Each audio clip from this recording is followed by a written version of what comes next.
discussion tripartite au téléphone avec le père et les deux filles. Et en fait, là, tu t'aperçois que la deuxième, elle n'envisage pas du tout les choses de la même manière. Pour elle, c'est une entreprise familiale et qu'il n'y a pas de raison qu'elle en fasse pas partie. Qu'elle en fasse pas partie, même si elle n'est pas dans le domaine. Même si elle n'est pas dans le domaine, elle estime que ça dégage de l'argent et que c'est... Elle te dit pas ces mots-là, hein, mais que c'est une cash box, quoi. Je vois, en fait, on a abouti sur la solution suivante, c'est que le père, il a vendu la boîte à sa fille et il a séparé de l'argent. Ok. Voilà.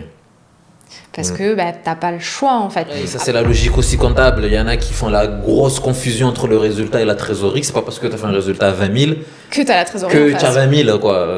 En fonction des dettes. En fait, c'est l'aspect fiscal, parce qu'après, il faut traiter fiscalement la transmission. Parce qu'effectivement, qui dit transmission d'entreprise, tu as des dispositifs comme le pacte du trade qui te permettent de diminuer le coût. Mais là... on n'est même plus sur le niveau fiscal, il faut encore que le projet il se fasse, quoi. Déjà. Il y a l'aspect fiscal, les gens ils sont très concentrés. Ouais, mais je veux pas payer d'impôts. Ok, d'accord, mais on va en parler après, mais on va faire un step de côté. On va dire, ok, qu'est-ce qui va se passer dans 5 ans, dans 10 ans, si vous entendez plus, si vous voulez revendre. Voilà, on va d'abord regarder le long terme. L'idée, c'est pas de faire des schémas, en fait, où tu vas te sentir pieds et poings liés. Il faut que tu vives bien ton patrimoine.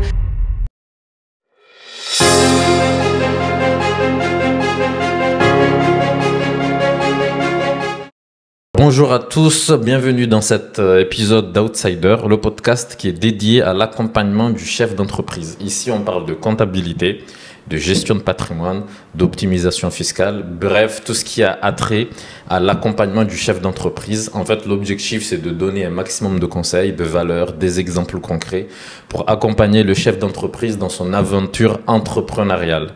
Donc, aujourd'hui, j'ai l'honneur de recevoir Marie-Caroline Blanc. Pour la petite histoire, on se connaît un peu parce qu'on s'est déjà vu, on s'est déjà rencontrés, on a échangé pas mal de fois via LinkedIn. Alors, je vais faire un petit point sur ton parcours d'après les éléments que j'ai. Donc, tu compléteras ou tu me corrigeras, ça sera sans problème. Donc, Marie-Caroline Blanc, donc tu es conseillère en gestion de patrimoine. C'est ça. Ou ingénieur patrimonial, même si tu m'as expliqué que ce terme, il était un peu moins connu. Tout à fait. Voilà, donc ta spécialité, c'est la stratégie patrimoniale, donc tout ce qui a trait à la transmission d'entreprise et de patrimoine. Tu as fondé Valeur Ajoutée Conseil en 2022. C'est ça. Et hier, j'ai regardé, tu atteins presque les 10 000 abonnés sur LinkedIn. C'est ça. Voilà. Donc, pour ce qui est de ton parcours, est-ce que tu as envie de rajouter quelque chose? Enfin, est-ce que tu peux compléter déjà par rapport à tout ce que je viens de dire? Très bien.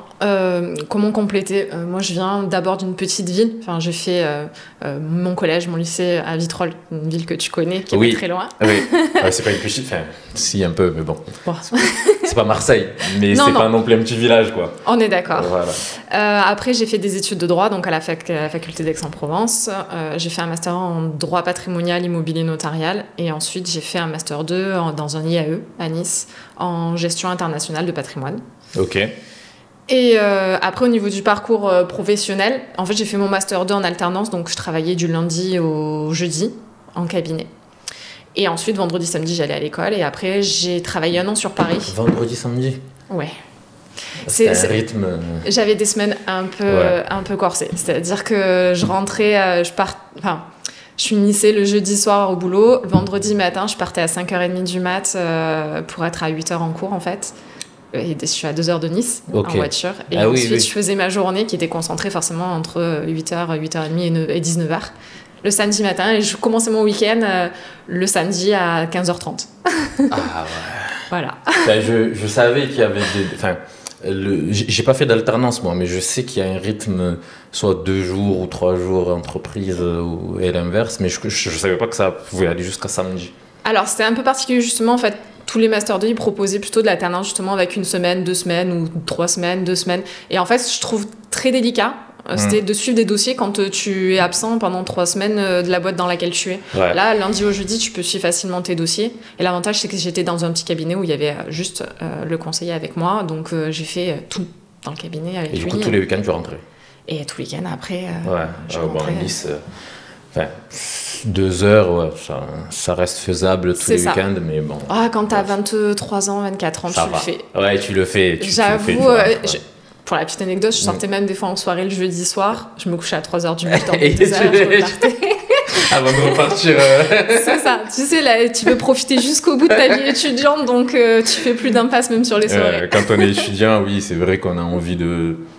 faut trouver un juste milieu quoi, entre les deux, mais on a quand même envie de vivre sa vie, quoi, de profiter. C'est ça. Et après, tu as commencé direct à... Après, j'ai Comment travaillé... s'est passée l'alternance? Alors, l'alternance, en fait... Alors, en plus, c'est devenu un peu mon mentor. Ah, ben c'est bien. Je vais travailler, continuer à travailler un petit peu avec lui, etc. Je t'expliquerai les projets d'ailleurs que j'ai avec lui par la suite. En fait, j'ai fait aussi bien la partie réglementaire du métier. C'est là que j'ai appris à faire des audits patrimoniaux. J'ai fait aussi du call en fait, tu vois. On a organisé des petits déjeuners. En fait, il en est partout et c'était trop bien pour ça. Ah ben c'est bien. Parce que moi encore une fois, j'ai pas fait l'alternance, mais je sais que parfois, en fonction de là où tu tombes, tu peux être au service photocopie. C'est ça. Non, ça fait cliché, mais des fois, il y en a qui ne proposent pas forcément des missions à valeur ajoutée aux alternants. Donc toi, tu as eu cette chance-là, quoi. En fait, c'est la contrepartie où tu te dis, effectivement, t'as pas le grand nom, l'étiquette, la banque, etc. Qui fait que ça va t'ouvrir des portes. Mais là, dans un petit cabinet, en fait, tu es directement au contact du conseiller et des clients. Donc, tu es amené à faire... c'est l'avantage d'être dans un petit cabinet. Voilà. Donc, effectivement, c'est pas estampillé Rothschild, mais en même temps, c'est de là où j'ai le plus appris. Et on va être très honnête, à l'école, tu apprends plein de choses, mais c'est dans le travail que tu apprends le plus. L'expérience, elle est immense. En plus, il était avant auditeur chez Andersen, donc il avait une approche du chef d'entreprise déjà. Et c'est là, en fait, que... Vraiment, j'ai décidé de plus me tourner vers le chef d'entreprise, quoi. C'est bien, ça veut dire que, comme tu dis, c'est ton mentor et si tu es resté dans le domaine, je veux dire, c'est aussi en grande partie grâce à lui. Ça. Ouais. Okay. Et en fait, pour l'anecdote, je l'ai rencontré, tu sais, la 3e année de droit, tu es censé faire un petit stage d'un mois et j'avais commencé chez un avocat et ça s'était pas bien passé du tout. Et j'ai ma cousine qui me dit non, mais écoute, si tu veux changer, si tu veux, je connais donc Thomas, vas-y et tout. Et donc, j'avais fait mon premier stage en fait chez lui et ça s'était super bien passé. On avait retravaillé ensemble et ensuite, il m'avait accepté en stage. Enfin bon, voilà, c'était. Thomas, tu regarderas cette vidéo. C'est prévu, je lui en ai parlé. Ah, ben voilà, donc. Sache que tu es quelqu'un de bien. C'est ça, exactement. Et après, ça, c'était l'expérience dans l'alternance. Et après, tu as fait d'autres... Et après, je suis partie 1 an sur Paris. En fait, j'ai suivi mon compagnon, en fait, qui est parti, qui est devenu mon mari maintenant, où je travaillais pendant 4 mois à la Société Générale Banque Privée, au service juridique et fiscal. Ils ont une organisation un peu particulière, c'est-à-dire que tu as le service juridique et fiscal en fait, qui fait toute la veille juridique et qui valide les audits qui sont faits par les ingénieurs patrimoniaux qui sont aussi un peu commerciaux. Et ensuite, j'ai travaillé pendant 6 mois, et là, c'était mon premier CDD, à la banque privée 18-18 au service titre. Donc, ce service titre, c'est celui qui calcule en fait la fiscalité sur les comptes titres, les PEA, et qui vous envoie les imprimés fiscaux uniques pour la déclaration. Voilà. C'était pas l'expérience la plus passionnante du monde, mais ça me permettait d'avoir mon premier salaire et d'apprendre de nouvelles choses, quoi. Mine de rien, c'est quand même un changement de... il y a quand même le changement de ville, etc. Alors... C'était pas simple, quoi. Non, en fait, si tu veux, c'est une période un peu particulière où 2011, tu sais, c'était la crise. Donc, moi, je suis arrivée à la SOG, on m'a dit, écoute, les embauches, en fait, on les a fermées, parce que crise oblige, plus personne ne recrutait. Donc, tu es arrivée tout en sachant que... Voilà, c'est ça. Et donc, tu es obligée de trouver un boulot, etc. Donc, après, on m'a proposé ce CDD-là, c'était un chasseur peut-être qui me fait venir là.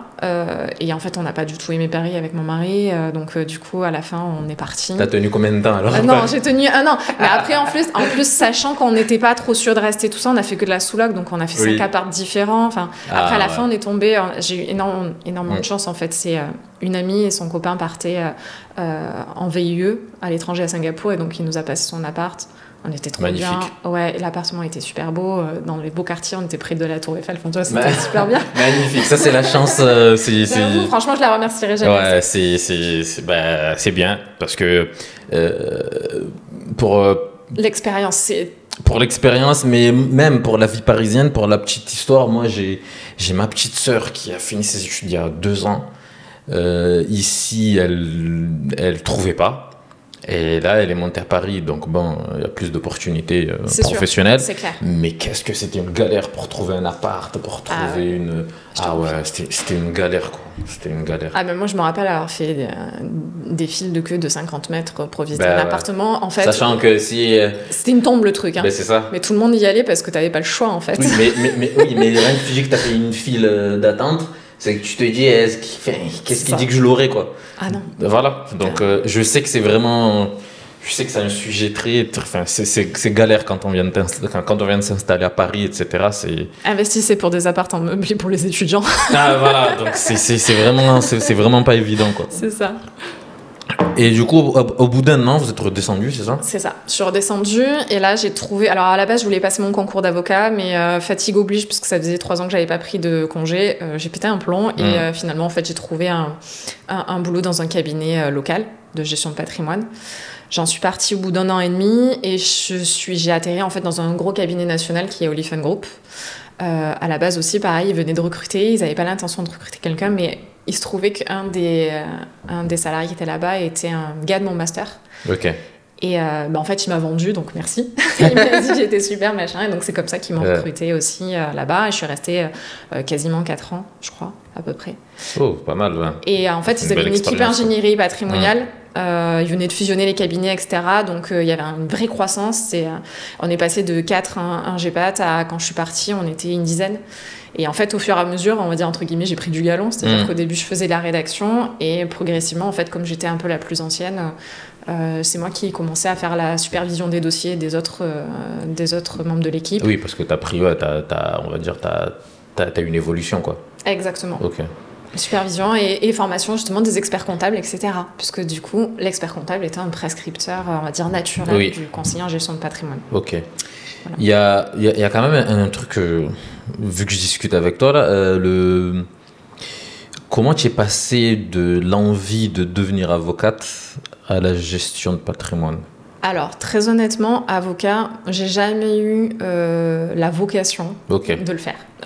On va dire que c'était... ma vie, ça a été toujours un peu ça. C'est-à-dire que j'ai toujours été bonne à l'école. Et donc, on doit dire, oui, toutes les portes sont ouvertes. Mais quand tu sais pas ce que tu veux faire, tu fais un peu tout et n'importe quoi. C'est ça. Ça m'est arrivé aussi. C'est-à-dire, c'est compliqué quand tu... Après, bon, quand on enfin, ça fait partie du truc, quoi. C'est pas grave. Et puis, en fait, si tu veux, on va être très clair. Quand tu finis ton Master 2, tu as les conventions stage. Et à un moment donné, moi, je voulais continuer mon stage, en fait, à la SOG. Et j'avais pas le choix que de m'inscrire quelque part pour pouvoir bénéficier d'une convention stage. Donc en fait, je me suis inscrite au concours d'avocat parce que quand tu es à l'école pour te former, tu peux bénéficier d'une convention stage. Donc quand je suis redescendue, je me dis écoute, puisque je suis inscrite, autant y aller. Oui. Et en fait, non, je l'ai jamais passé. Ah, okay. Mais la gestion de patrimoine m'a toujours plus intéressée que l'avocature. Ok, bon. De toute façon, comme on dit, il faut que chacun voit midi à sa porte. Exactement. Si tu es plus à l'aise dedans, c'est que c'est bon. Et après cette expérience de 4 ans, en fait, alors, cette expérience de 4 ans, elle a été un peu particulière pour moi. C'est que on m'a dit à cette occasion-là que si je voulais rester ingénieur patrimonial, rester dans la rédaction juridique, fiscale, etc., j'allais caper au niveau du salaire parce que tu comprends... Et ça a un peu piqué mon ego en me disant non mais moi je peux faire mieux que ça en fait, il n'y a pas de raison que j'évolue pas, etc. Et donc je me suis dit écoute, mais j'ai pas compris c'était quoi la raison. Parce qu'en fait tu es pas commercial, tu as un peu la petite main de l'ombre. En fait tu ramènes pas de dossier. Voilà, en fait la problématique dans la gestion de patrimoine aujourd'hui, c'est que quand tu fais du conseil, tu vas rapporter de l'honoraire, mais c'est forcément très peu par rapport à la rétrocommission qui est versée par les assureurs, tu vois. Donc, grosso modo, quand ils ont un service d'ingénierie patrimoniale, ils l'envisagent en fait comme un business unit à part entière. Sauf que forcément, les mecs, ils vont te coûter cher parce que techniquement, tu as besoin d'avoir des mecs qui sont plutôt bons. Mais c'est pas eux qui génèrent du chiffre. Ou alors, il faut que tu rattaches le chiffre qui est généré par les conseillers grâce à eux. Mais en général, c'est pas comme ça qu'ils l'analysent. Donc, en général, c'est des services qui sont toujours déficitaires. En tout cas, voilà. Donc, on te dit, grosso modo, t'es un centre de coût, t'es pas... tu rapportes rien, mais tu nous coûtes, quoi. Voilà. En gros. Exactement, t'as tout compris. Et donc, partant de là, j'ai dit, ok, très bien, moi, je veux faire ça. Puis, j'avais déjà dans l'idée de monter mon cabinet. J'ai dit, ok, moi, j'ai la casquette technique. Maintenant, il faut que j'ai la casquette commerciale. Donc, j'ai dit, ok, qu'est-ce que je peux faire pour développer cette partie commerciale, mais qui soit en accord avec mes valeurs et mon background. C'est-à-dire qu'à un moment donné, je suis pas conseiller financier, voilà. Donc, j'ai dit, ok, je suis allée à l'Unofi. Ils ont un super département entreprise. C'est en fait... Là, on parle de quelle année, là, quand tu as fini? Alors, ça, c'était fin 2017. À peu près, cette expérience. Fin 2017. Ok. Ouais, exactement. Ok. Et là où tu es parti, l'aventure qui a suivi, T'es pas resté longtemps, je crois, non? Ah si, je suis restée 4 ans. Ah, 4 ans aussi. Ouais. Attends, je crois que j'avais vu. Je crois que c'est après, non? La toute première expérience, il y a la toute première expérience que j'ai fait quand je suis redescendue, je suis restée 1 an ou 1 an et demi. Ok. Voilà. Et dans la structure que tu intègres, c'est quoi? Alors, l'UNOFI, c'est l'Union notariale financière. En fait, c'est le cabinet de gestion de patrimoine des notaires. Ok. Donc, c'est-à-dire qu'on ne travaille que pour les notaires et leurs clients. Et ils ont scindé, en fait, 2 départements. Un département gestion privée pour les particuliers et un département uniquement pour les chefs d'entreprise où on leur propose, en fait, justement que du conseil sur de la transmission d'entreprise, cession, acquisition de locaux professionnels, etc. Et donc là, dans ce boulot-là, je ne faisais pas la rédaction des études. Par contre, en fait, j'allais prospecter tous les notaires de ma région. Ouais, donc ça t'a permis de... Et là tu dois prospecter. De faire le commercial, quoi. Exactement. Oui, tu dois convaincre les gens. Tu dois convaincre le notaire de te recommander. Le mec, il te connaît pas. Bah oui, c'est ça. Puis le notariat, en fait, il y en a beaucoup de notaires qui sont pas forcément à l'aise avec le chef d'entreprise. C'est pas forcément leur domaine de prédilection. Alors, il y en a qui ont envie, justement, d'aller sur ce terrain-là parce que c'est plus intéressant, parce qu'ils ont envie d'apporter du service à leurs clients. Parce que ça génère des actes qui sont souvent plus intéressants parce que plus élevés en termes de rémunération. Et donc, tu dois convaincre le notaire et ensuite, tu dois convaincre son client que ton service, il est bien, qu'il va lui apporter quelque chose. Donc, tu as vraiment cette phase-là où tu es tripartite, donc c'est un peu particulier quand même. Hein. Ah oui. Donc, on en reparlera dans l'interprofessionnalité. Parce que là, je me dis, tu convaincs un professionnel que tu es bon dans ce que tu fais. Mais ça ne suffit pas, parce qu'après, il faut que le client aussi il signe, quoi. Exactement. Et puis, tu as la délicate mission aussi que si jamais le client ne veut pas ton service, il ne faut pas qu'il parte de chez le notaire. Ah bah oui. Parce que celui qui te recommande, mais comme tu fais le rendez-vous à 3, faut pas qu'il te dise non et que d'un seul coup il voit plus le notaire. Donc t'as aussi t'as une petite responsabilité, t'as une responsabilité. Exactement, quoi. C'est ça. Et donc voilà, donc tu rencontres le client, tu échanges avec lui sur ses besoins, tu montes la lettre de mission, la stratégie, et ensuite tu la fais valider par ton service à Paris avec les juristes. Et ensuite, c'est les juristes à Paris, une fois que le client a validé, qui rédige le dossier, et toi tu t'occupes de l'accompagnement. Donc voilà, ça je trouvais ça hyper intéressant parce que justement tu étais au contact du client. Je faisais du conseil, c'était intéressant. Et tu cherchais des clients, quoi. Et je cherchais des clients. Donc il y avait quand même la partie commerciale, quoi. Exactement. Okay. Donc ouais, c'était 50 000 bandes par an. 4 ans, c'est pas mal, donc ça a dû te plaire, quoi. Enfin, non, le métier, franchement, est vraiment très intéressant. Voilà, pour ceux qui sont juristes, etc., c'est une bonne boîte et le métier est intéressant. Donc, voilà. Mais après, voilà. Entre-temps, j'ai fait un enfant. Oui. Alors, on va y arriver, ok. Voilà. Oui. Donc, dans cette expérience. Ouais. Ok. J'étais salariée. En fait, si tu veux, tu as eu le Covid. C'est situé où, ça, l'UNO? Alors, l'Union de la finance, c'est national. Donc, en fait, tu as le siège qui est à Paris. Okay. Tu as le siège administratif qui est dans le sud-ouest. Je me souviens plus du nom, je suis désolée. Et ensuite, tu as des directions régionales. Tu en as 16, en fait, partout. Oui, donc tu étais dans la région, quoi. Moi, j'étais ici, ouais. Les bureaux étaient à Aix-en-Provence. Ok, classique. Bon, après, voilà, tu es commercial. Tu n'es pas censé loger. Oui, bon, en fait, c'est. Ouais, c'est. Voilà, tu bouges, quoi. Exactement. Ouais, voilà, ok. Voilà, c'est ça. Ok, et ça, après cette expérience, t'as eu l'enfant entre-temps, t'as eu ton... C'est un petit garçon? C'est un petit garçon, ouais. C'est ça. Qui va avoir 3 ans. Là, on est en quelle année? 2000... Là, c'était... Non, je te dis une bêtise. Oui, c'était 2020, t'as eu le Covid. J'ai voulu demander, en fait, une rupture conventionnelle que j'ai pas obtenue. Ok. J'ai fait un enfant. Ouais. Et ensuite, en fait, j'ai fait une démission création. Tu sais, le dispositif de Macron. Oui, voilà. je connais. Donc, j'ai fait mon dossier, etc. Oui, il faut justifier. Alors, pour ceux qui ne savent pas, la démission création, c'est la deuxième alternative pour bénéficier de la RE. C'est ça. Quand tu crées ta boîte, il y a quand même certaines conditions dont il faut que tu justifies de 5 ans d'affilée minimum de travail, quoi. C'est ça. Faut pas que tu aies eu une grosse pause, enfin... Ouais, mais même en fait, il faut se méfier il y a des congés, des trucs, mais... de petites choses en fait qui sont bêtes, c'est-à-dire que tu quittes ta boîte, tu démissionnes, tu te prends 3 semaines de vacances, tu reprends ton job après. Là, c'est une interruption de 3 semaines, tu n'as pas le droit. Alors justement, c'est pour ça que je dis, on s'entend.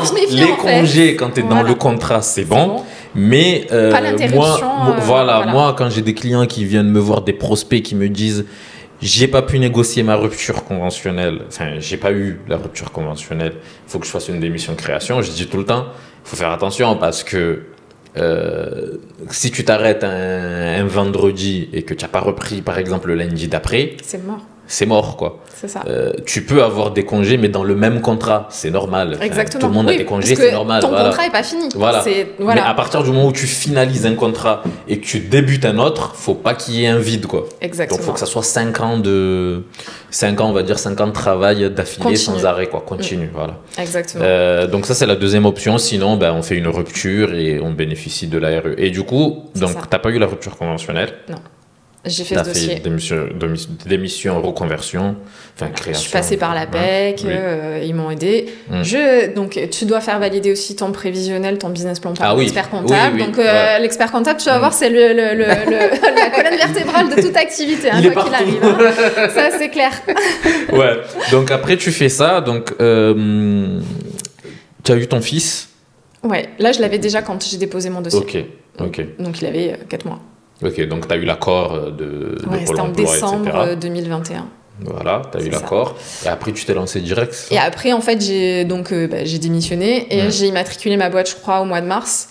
Mais alors, la spécificité, quand même, quand tu as un enfant, alors il y en a qui le vivent très bien, moi je l'ai très bien vécu, si ce n'est que lui étant malade tout le temps, j'étais malade tout le temps. Donc en fait, j'ai passé, si tu veux, la première année, j'ai essayé d'avancer sur ma boîte, mais t'as 2 trucs. C'est que, 1, t'es malade, et toutes les 3 semaines, c'est hyper difficile de monter quelque chose quand t'es niveau 0 des batteries, quoi. Ouais. Et 2, en fait, c'est que quand moi j'ai monté mon cabinet, quand tu montes un cabinet de gestion de patrimoine, t'as tout un tas d'agréments à obtenir. Ah ouais, ça je le sais, ça, c'est une galère. Ça a été... voilà, donc en fait, ça prend quelques mois, quoi. Ouais, mais en fait, c'était à l'époque où, au moment où il y a eu une modification réglementaire, où on a rattaché en fait tous les courtiers d'assurance aussi aux chambres de tutelle des conseillers en investissement financier. Et donc, si tu veux, ça a mis un bazar pas possible, ce qui fait qu'ils ont pris énormément de retard en fait dans le traitement des dossiers à l'ORIAS. L'ORIAS, c'est l'organisme qui s'occupe de l'enregistrement des intermédiaires d'assurance. Mais concrètement, avant de pouvoir exercer, donc tu dois avoir un numéro ORIAS. Ça. Tu dois t'inscrire à ta chambre de tutelle. Donc, tu dois rencontrer le président de la chambre. Tu dois passer en commission de la chambre qui te disent « Ok, c'est bon, on t'intègre dans la chambre. » Ensuite, tu obtiens ton assurance professionnelle. Donc, ta RC Pro. Oui. Tout ça, c'est pas ce qui prend du temps. Et une fois que tu as tout ça, tu déposes ton dossier à l'ORIAS. Tu t'inscris selon les statuts que tu veux obtenir. Si c'est conseiller en investissement financier CIF, si c'est courtier en opération d'assurance, IOBSP, intermédiaire en opération de banque, etc. Et ça a mis 3 mois, en fait. Donc, tant que tu n'as pas ça comme statut, en fait, tu peux pas vraiment avancer. Oui. Entre guillemets, parce qu'après, tu fais ton site internet, tu commences en fait à rencontrer des gens, enfin voilà. Tu essaies de gagner un peu de temps, sachant que officiellement, tu peux pas encore, on va dire, tant que tu n'as pas le... Ah oui, c'est... Et pour la petite anecdote, en fait, c'est que je m'aperçois qu'ils m'ont inscrit en tant que personne physique et pas sur ma société. Donc, si tu veux, je pars pour un mariage, en fait, au mi-août. Enfin, je leur avais envoyé attention, vous êtes trompés, machin. Je pars à un mariage. En 2022, là, on parle. Alors, on est 2022. Et je reçois un message automatique de l'ORIAS. Il me dit oui, c'est bon, vous avez bien été désinscrit, quoi. Vous avez bien été radié. Au bout de 3 mois, il te radie. Ah non, mais ça va pas le faire. Et en fait, à partir de septembre, ils m'ont réinscrit comme... Pour les deux. Pour les deux. Pour mon entreprise et pas pour moi en individuel, puisque j'exerçais pas en emploi. D'accord, ok. Donc, si tu veux, j'ai commencé à bosser, c'était septembre 2022. Donc là, il y a une petite nuance par rapport à nous, par exemple, parce que nous, c'est aussi long. J'imagine bien. Nous, en fait, quand tu as le diplôme après pour s'inscrire à l'ordre, tu passes en session, en commission, tu valides ton dossier ou pas. Et je crois qu'il y en a... on va dire 1 par trimestre, ça dépend du conseil régional, mais je crois qu'il y en a 1 par trimestre. Moi, par exemple, j'ai été diplômé depuis le 30 juin 2023 et j'ai pu officiellement être inscrit qu'en octobre. Voilà, on parle de quand même... tu as 6 mois dans la vie. Voilà, donc... bon, je pense qu'il y avait une session entre-temps, la session de juillet, mais moi, comme j'avais pu, contrairement à toi, négocier une rupture, mon ancien patron m'avait demandé de rester jusqu'à fin septembre. Voilà, avant de partir. Donc, j'ai accepté. Je suis resté... de toute façon, est-ce que j'avais le choix? Donc, je suis resté jusqu'à fin septembre et je me suis inscrit en octobre, quoi. Donc, oui, c'est long. Après, t'as bossé, toi, pendant ce temps-là. Oui, voilà. Moi, j'essaie de me faire une santé. Tu vois, chacun son... Et la petite nuance que je voulais dire, c'est qu'en fait... la petite nuance que je voulais apporter, nous...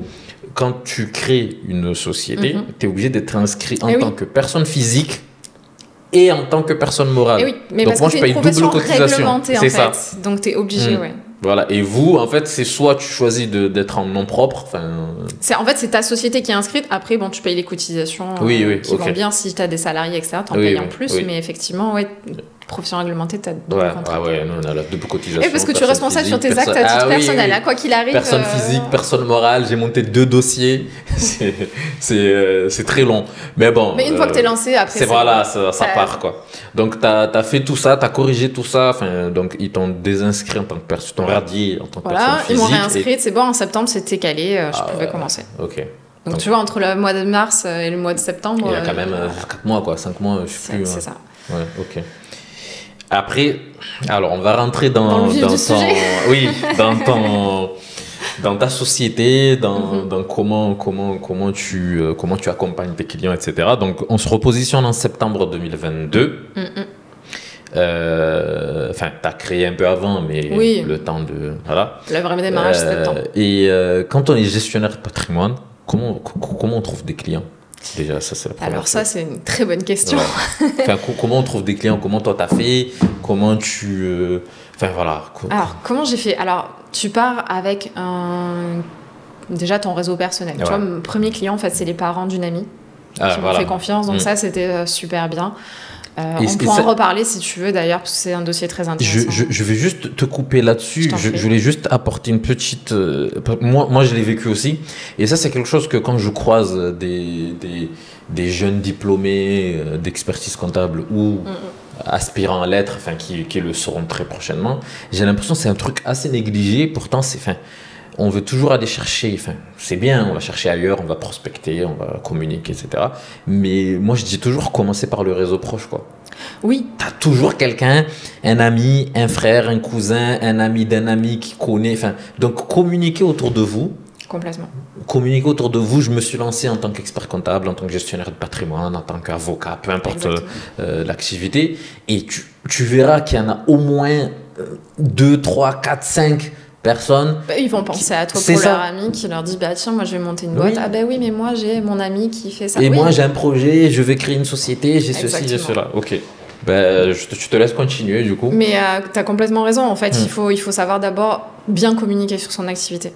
En fait, ça sert à rien de dire il faut que je fasse la prospection. En fait, c'est pas un mauvais mot. Ça commence juste par bien pitcher ton activité.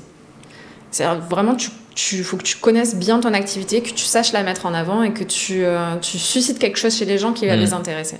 Donc voilà, tu commences par ton environnement proche. Après, tu vois, on peut se dire, oui, mais finalement, tu avais travaillé pendant 4 ans avec les notaires, etc. Tu as dû partir avec un bon réseau. Oui. En fait, non. Non, pas du tout. Ouais. Les notaires, c'est très difficile, en fait. Puis c'est particulier, ils faisaient confiance à l'UNOFI. Ils me faisaient, moi, confiance aussi. Tu as quand même une relation interpersonnelle. Mais finalement, sur 4 ans, j'ai travaillé avec même pas 10 ou 15% des notaires de ma région et je faisais à chaque fois un dossier ponctuel. C'est-à-dire que c'était pas récurrent. Ils sont pas proactifs en fait sur la recommandation. Après, ça reste quand même c'est particulier pour eux. Voilà. En fait, je pense que si tu avais bossé, si ta dernière expérience était dans un cabinet de gestionnaire de gestion de patrimoine classique, où tu as différents clients de différentes activités, je pense quand même que tu aurais pu partir avec un réseau. Mais là, on parle d'une profession spécifique.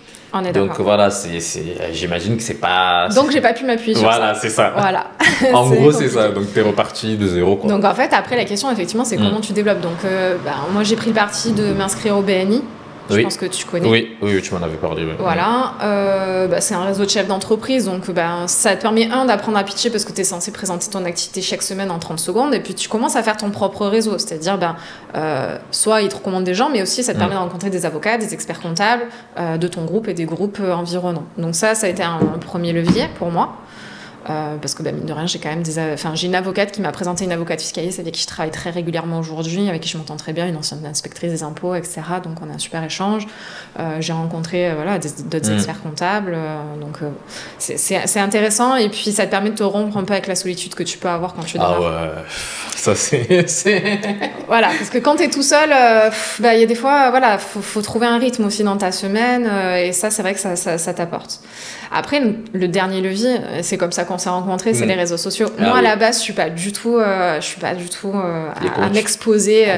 Comment j'y suis venue? En fait, c'est mon mari. Mon mari m'a dit un jour, lui, en fait, il a été agent immobilier et il faisait pas mal de vidéos sur Internet, etc. Et il s'était formé en marketing. Et, il me dit, tu sais, tu devrais le faire, ça marche. Genre, ah non, j'ai pas envie. Franchement, t'exposer, c'est pas facile, quoi. Enfin, non, je le vis, c'est pas facile. Voilà. T'as pas forcément. Tout le monde te dit, ouais, t'as des haters. Enfin, je pense que ça dépend ce que tu fais comme boulot, mais non. T'as pas d'haters. Les gens s'en fichent, en fait. Une fois qu'ils ont lu ton post, ils t'ont oublié dans la seconde. C'est ça. Non, mais c'est ça la réalité. C'est pour ça, n'hésitez pas à y aller. Enfin, je veux dire, les gens ne vous retiendront pas. Après, encore une fois, ça dépend de ce que tu publies, ça dépend de... Ah, mais si tu veux clasher, forcément, tu vas susciter... Toi, tu es venu, tu as présenté ton activité, tu parlais de cas concrets, voilà, donc bon... Donc voilà, j'ai commencé comme ça, sur LinkedIn, en fait, en me disant, ben voilà, mon public, il est sur LinkedIn, en fait. Donc j'ai commencé à publier... une fois, 2 fois, et puis après, régulièrement, 3 fois par semaine. Et ça marche. Oui, ça marche. Okay. Aujourd'hui, la moitié de mes clients, c'est LinkedIn. C'est pour ça que moi, on me dit... en fait, j'ai arrêté le BNI, parce que tu sais, c'est le principe de... Ah, t'as arrêté le BNI? J'ai arrêté le BNI il y a un mois, parce que trop d'activités. Et puis, en fait, moi, la moitié de mes clients, enfin, 3 quarts de mes clients... C'est un problème de riche, ça. Ça veut dire quoi, trop d'activités? Mais en fait, t'as pas le temps. L'avantage, en fait, d'un réseau, c'est qu'à un moment donné, pour recevoir, il faut que tu donnes. Il faut que tu donnes du temps, il faut que tu donnes des clients. Moi, j'avais un problème de temps, et mes clients, en fait, ils sont pas de la région. Comment tu veux que je file des clients à la boîte de BTP? Ouais, je comprends. Alors moi, j'ai pas intégré un BNI, du moins pas encore. Mais effectivement, tu me diras si je me trompe. Donc l'idée, c'est quoi? C'est de dire, tu recommandes. Alors, t'es pas obligé de recommander les gens qui tu crois pas, même s'ils sont dans ton groupe. D'accord, ok. Bon, voilà. Non, mais t'as bien fait, parce que moi, je suis pas. Mais voilà, j'essaye de comprendre le fonctionnement.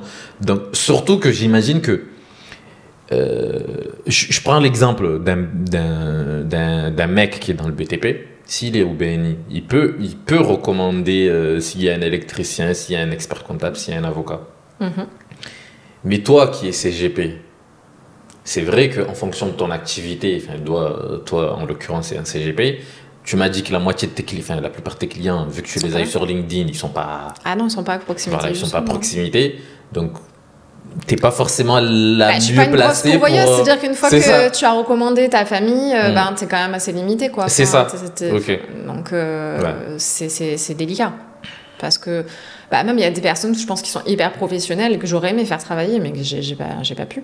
Ouais, donc, et puis c'est pas ça en fait, tu vois, c'est qu'à un moment donné, le principe d'un réseau, ce qui est intéressant dans ce réseau-là, c'est que tu te vois chaque semaine. Et moi, c'est ce que j'ai appris en fait à l'UNOFI, justement, en tant que commercial. On m'avait dit, en dessous de 10 rendez-vous semaine, t'es pas visible. C'est-à-dire que de toute façon, si t'as pas 10 rendez-vous calés dans ton agenda, les notaires, ils t'oublieront. Et en fait, c'est la même chose. Les gens, si tu les rencontres pas régulièrement, là, c'est chaque semaine ou à l'occasion des apéros, des déjeuners, les gens, ils t'oublient. Ouais. Il faut que tu les vois régulièrement pour qu'ils pensent à toi et qu'ils te recommandent. Il faut que tu crées du lien. Et le lien, oui, tu as la réunion qui est formelle et structurée, etc., où tu vas présenter ton activité. C'est une réunion par semaine, il me semble. Voilà, c'est ça. Et après, tu as tout le côté un peu plus, ce qu'ils appellent le happy business, tu vois, où tu vas te rencontrer en dehors, mais c'est comme ça que tu crées du lien, parce que tu t'entends bien avec la personne, tu partages des valeurs autres, en fait, que la présentation de ta activité. Et c'est comme ça que le mec, il va penser à toi, il va dire, bah oui, mais on travaille de la même manière, on a la même façon de voir les choses, ils vont te recommander. En gros, c'est pas la petite heure que vous voyez qui suffit, quoi. Absolument pas. Si tu viens faire que ça, c'est pour ça que moi, tu vois, j'avais le temps de faire que ça. Non, ça marchera pas. Ouais. Les gens, ils viendront pas te recommander. C'est pas possible. Il faut que tu crées du lien en dehors. Mais voilà, ça vaut pour toutes les activités, en fait. C'est pour ça que oui, c'est bien les réseaux où tu vas venir te présenter, tu vas donner ta carte, mais une fois que tu l'as donnée, elle est dans le, dans le cosmos, quoi. Le mec, il en a vu 10 comme toi dans la soirée. Et si t'as pas pris le parti, en fait, de le rappeler pour prendre un déjeuner avec lui... tu vois, là, par exemple, parmi tant d'autres, quoi. Tu vois, là, par exemple, tu dis un truc important, parce que quand on a échangé la première fois sur LinkedIn, on s'est vu, on s'est appelé, on échange souvent. Des fois, ça va dans les deux sens. Tu as une question, j'ai une question, etc. Ça. Et je sais que c'est ça aussi qui pousse, comme tu as dit, à renforcer le lien, qui fait que demain, j'ai une problématique, je t'appelle, quoi, ou j'ai un client qui peut être... Un truc bête, tu vois, moi, ce qui m'a interpellée, toi, dans ta communication, c'est que tu as partagé des choses personnelles qui m'ont parlé à moi, en fait. Tu vois, je crois que la première fois, en fait, que je t'ai parlé sur les réseaux, c'est parce que tu disais, effectivement, qu'il y a des gens qui te demandaient de supprimer des lignes de ton CV parce que c'était pas cohérent, parce que c'était des petits boulots. Oui. Moi, je viens un peu de la même chose que toi, c'est-à-dire que moi, j'ai fait mes collèges en zone ZEP, etc. Enfin, tu vois, donc tu fais des petits boulots, tu fais ci, tu fais là. Ouais, on vient pas tous du sérail avec marqué. J'ai pas que des Rothschild et des piquetés sur mon CV. Mais en même temps, c'est ce qui a construit en fait ton identité et ce que tu vas apporter à tes clients. La personne, quoi. Voilà. Et en fait, moi, c'est ça que j'ai aimé dans ta communication, c'est que je dis tiens, on partage pas le même cursus, c'est pas vrai, mais pas la même histoire, mais on a des points en fait sur lesquels on va avoir la même vision de la vie. Là, tu touches un point sensible très très important que pour moi est souvent négligé. Moi, à chaque fois que je dis aussi que dans la communication, je dis pas que quand tu communiques sur LinkedIn, tu dois raconter ta vie, etc. Mais en fait, les gens, ils ont besoin de créer ce lien. Ils ont besoin de comprendre qui tu es. Voilà, donc au-delà des posts un peu techniques, etc., je dis pas que tu dois raconter ta vie personnelle, mais parle un peu de ton parcours. Voilà, parle un peu de ton parcours, parle un peu d'une journée type, sois toi-même, quoi. Et tu verras que... C'est le plus difficile, hein. Et oui, c'est-à-dire... Te dévoiler un peu, parce que là, tu te soumets un peu au jugement des autres, et pas que sur ton professionnel. C'est ça.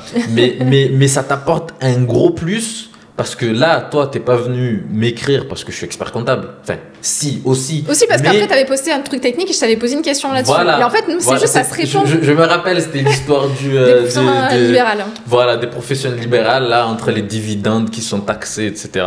Mais il y a eu quand même cette histoire où je parlais un peu de mon parcours personnel, etc. Ben, pour la petite parenthèse, moi, je suis arrivé en France en tant qu'étudiant étranger. Donc, j'avais droit à pas grand-chose, il fallait que je bosse. Et je suis rentré dans ce Quick, j'ai fait 6 ans, de la première année de fac jusqu'à la dernière année de fac. Et mine de rien, j'ai appris beaucoup de choses. Parce que quand tu es à Quick, il faut gérer le rush. Il y a trop de monde qui vient, les heures de pointe, midi, 20h, etc. Bien sûr. Les heures de rush, quoi. Tu as ça à gérer. T'as des clients mécontents que tu dois... Gestion des conflits. C'est ça, gestion des conflits. Non, en fait, aussi quand il te manque des personnes dans l'équipe. C'est ça, donc en 6 ans, j'avais quand même pris de l'expérience, donc il y avait quand même de la formation pour les nouveaux. Enfin, tu vois, donc en fait, j'ai appris comment fonctionne une entreprise, t'as mis les mains dans le cambouis, quoi. C'est ça, donc j'ai appris beaucoup de choses. Et moi, je suis convaincue de ça. Comme je t'ai dit, moi, lundi, jeudi en entreprise, parce qu'il n'y a que là que tu apprends vraiment le métier. C'est ça. Donc, c'est essentiel, je suis complètement d'accord avec toi. Pourtant, j'ai pas fait de la compta, mais en fait, ça m'a appris même comment fonctionne une entreprise, comment gérer les conflits, comment gérer les clients qui arrivent. C'était une expérience. Mais inestimable. Et je trouve que c'est tellement dommage de la supprimer d'un CV. C'est ça. Et en fait, ça montre que t'es un bosseur, quoi. Enfin, je veux dire, t'as bossé en dehors de tes études. Enfin, et l'organisation, la fatigue. L'implication que tu dois avoir des deux côtés, elle est énorme. La gestion, tu pars au boulot, t'es fatigué, tu viens, t'es étudiant, donc faut que tu révises, Non, c'était et effectivement, moi, en rentrant dans la compta, vu que j'ai un master, j'ai une licence, etc. On m'avait dit que ça n'avait rien à voir avec mon expérience et avec ce que je projette, ce que j'ai envie de faire. Donc, quel est l'intérêt de le laisser? J'ai dit non, moi, je veux dire. Ça fait partie du tout, quoi. Voilà. De mes compétences, c'est ça. Fait. Parce que t'as pas que la compétence technique, t'as la soft skill que tu as développée quand tu étais à Quick, en fait. Voilà. Et en fait... mais ça, je pense que c'est une vision très à l'ancienne du recrutement. Et aujourd'hui, je pense qu'on valoriserait beaucoup plus, en fait, cette expérience-là qu'on l'a fait quand nous, on a démarré, en fait. Tu sais, je racontais dans le post que j'avais passé 2 entretiens. Et le deuxième entretien, justement, la personne m'a recruté pour ça. C'était un superviseur qui m'a dit qu'il a bossé un été, pas beaucoup de temps, mais il a bossé un été à Quick. Il a compris. Oui, il a compris ce que c'était. Et en fait, il m'a donné ma chance. Et d'ailleurs, je suis resté là-bas pendant les 3 ans de ma formation d'expertise comptable. J'ai fait... Voilà, donc tu vois, c'est... Ouais, mais du coup, ça te permet d'aller en fait dans l'endroit... avec les personnes qui vont être alignées sur qui tu es, ce que tu peux apporter. Ouais. Là, tu te dis, l'autre, il n'a pas compris. C'est ça. Et c'est pas grave, il recrutera des personnes qui lui ressembleront. Voilà, après, heureusement que je suis pas allé. Tu vois, je me dis, d'une certaine manière, c'est ça. Très bien, j'ai pas perdu, c'est pas grave. Donc, allez. Il faut trouver le bon endroit où on est bien. Voilà. À chaque fois, moi je me rappelle d'une manager qui me disait il faut que chacun voit midi à sa porte. Voilà, donc c'est pas grave, tu trouveras des gens qui lui ressemblent, tu verras, c'est pas un souci. C'est pareil sur les réseaux, tu peux pas plaire à tout le monde. C'est ça. Donc après, tu as commencé à communiquer sur LinkedIn. C'est ça. Mais tu vois, regarde, justement, on parlait de parler de soi. Je le fais très peu, j'ai énormément de mal à le faire. Je sais. Donc tu vois, le podcast, c'est l'occasion. Mais j'ai énormément de mal à m'ouvrir sur ça. Bah là, tu vois, j'apprends plein de choses. Même si on a échangé plusieurs fois, tu vois. Bah oui, à l'occasion, tu parles pas forcément toujours ta vie, tu vois. Elle prend vachement de place, celle-là, quand même. Et après, ça t'a apporté... En fait, ça t'apporte à la fois du réseau client. Enfin, t'as des clients qui viennent te voir. C'est marrant, en fait, j'ai un des premiers posts qui a hyper bien marché. En fait, alors, je sais pas, j'ai pas envie de me lancer de laurier, c'est pas du tout le cas, mais en fait, moi, j'avais pas envie de faire des posts ennuyeux. Sur la gestion de patrimoine, sur la technique, en fait, t'as vite fait t'endormir avec des pavés. Et donc, j'ai dit, je vais prendre parti, en fait. Moi, j'ai pas un côté comique, c'est pas vrai, mais... tu vulgarises, quoi. Ouais, j'aime bien faire un peu le pas de côté et j'aime bien me marrer, quoi. Donc, en fait, j'ai commencé à prendre des mèmes pour faire, pour faire mes posts. Mais ça marche. Mais en fait, ça a marché direct, quoi. C'est-à-dire qu'un des premiers posts, et il n'y en avait pas avant. Et donc, je me mets à faire ça parce que moi, ça me faisait marrer. Je dis, bah écoute, quitte à faire un truc, il faut que je fasse un truc qui me fait marrer. Tu vois ? Qui me plaît, quoi. Ouais, exactement. Et donc, j'ai commencé à faire des posts un peu décalés comme ça. Et un des posts qui a très, très bien marché, enfin, je sais pas, j'ai fait, je sais pas, 200 000 impressions au tout début. Enfin, 1500 likes, enfin, un truc, voilà. Et... c'était, en fait, j'ai repris, tu sais, le mème qui est un peu connu, là, avec Batman, là. Oui. En fait, je parlais de la holding, en disant... En fait, c'est juste parti d'un constat personnel où j'avais beaucoup de clients qui venaient en disant « Oui, mais la holding, c'était un peu comme la SCI à l'époque, quoi. Oui, mais alors, mon voisin, il a fait la SCI, est-ce que c'est pas... Ouais. Non, arrête, c'est bon, on va... Étudier en profondeur, pourquoi tu veux le faire, quoi. Et ça, en fait, tu dis, mais juste, on va poser la question. À la mode, quoi. Voilà, c'est ça. Je veux dire, on n'est pas en train de parler de la dernière pompe Balenciaga, quoi, tu vois, donc, ok. Et en fait... c'est là que je me suis dit, ok, la holding, ça marche, mais après, il ne faut pas en faire des caisses non plus. Mais ça m'a apporté un premier client, en fait, qui me contacte par message et qui me dit, ouais, voilà, j'ai mon expert comptable, il me propose de faire une holding, qu'est-ce que vous en pensez ? Et en fait, tac, comme ça, j'ai rencontré le client, on a fonctionné, etc. Donc ouais, ça apporte des clients et après, ça t'apporte aussi des prescripteurs. Parce que en faisant des posts techniques, tu as des gens, voilà, des experts comptables, des notaires, d'autres CGP, etc. Tu sais...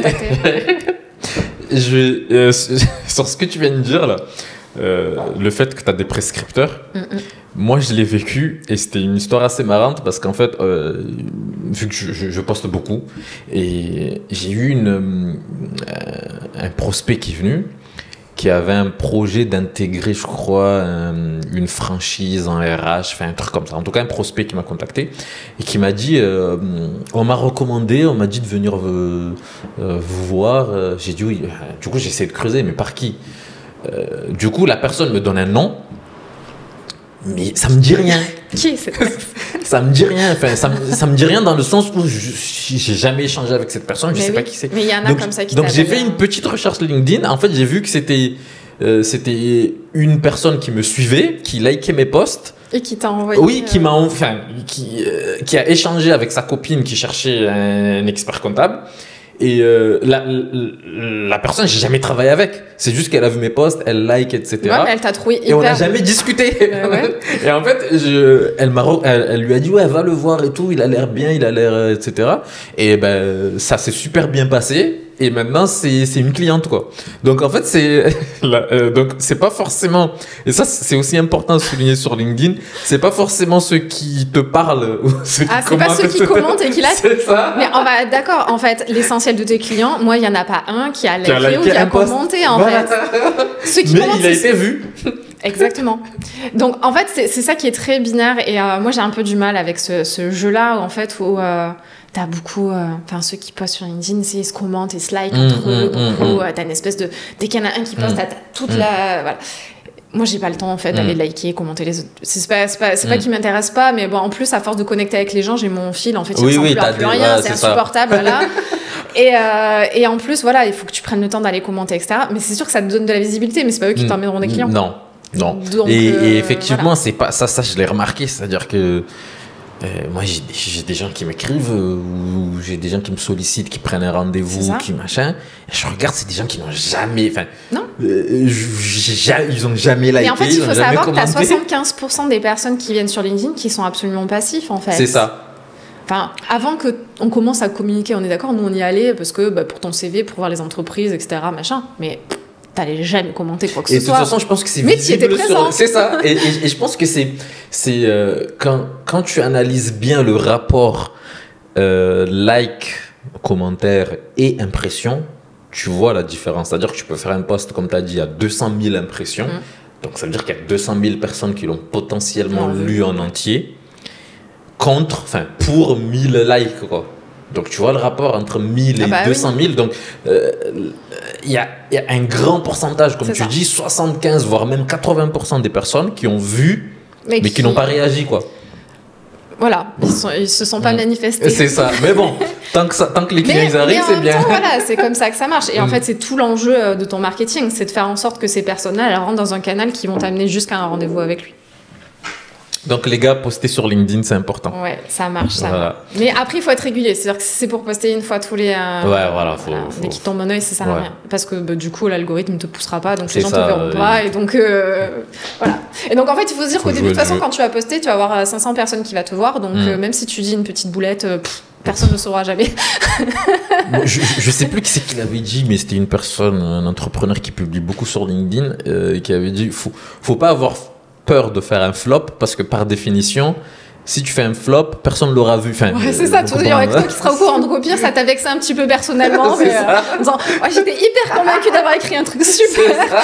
Et 2 likes. Après, je me dis, bon, mais c'est pas grave. Bon, si j'ai 2 likes, ça veut dire qu'il n'y a personne qui l'a vu. Enfin, faut avoir ça en tête. Et puis, en même temps, c'est pas grave parce que plus tu postes, plus tu te fais la main, plus tu vois ce qui marche. Plus exactement. Après, tu t'erres en fait.